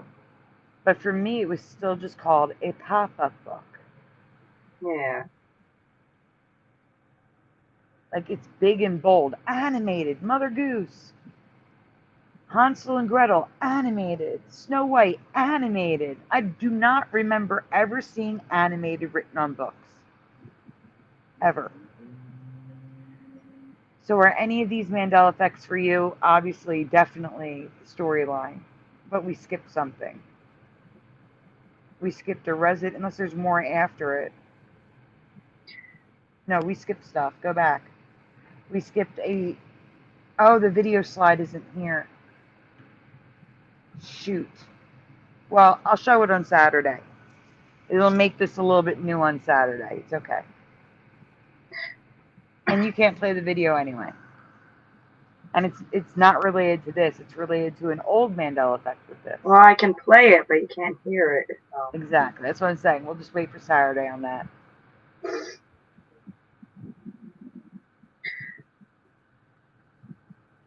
All right. Well, we're going to go. Go ahead. I mean, are you going to read this? Or, I mean, it's just I already saying. did. I said let me know in the comments below. I already did it. Oh, perfect. All right. I didn't hear it. All right. We're going to go. We're going to say goodnight now, everyone. It's been a great show. Thanks for joining us tonight. Yes. And catch us Saturday I hope you had night. a good Christmas. And I hope you have a happy New Year, because I know I probably won't have a show until after that. So everybody have a happy New Year. Oh, yeah. Happy New Year, everyone. All right. Good night. Happy New Year, everyone. Good night. Good night. Thanks for being here, guys.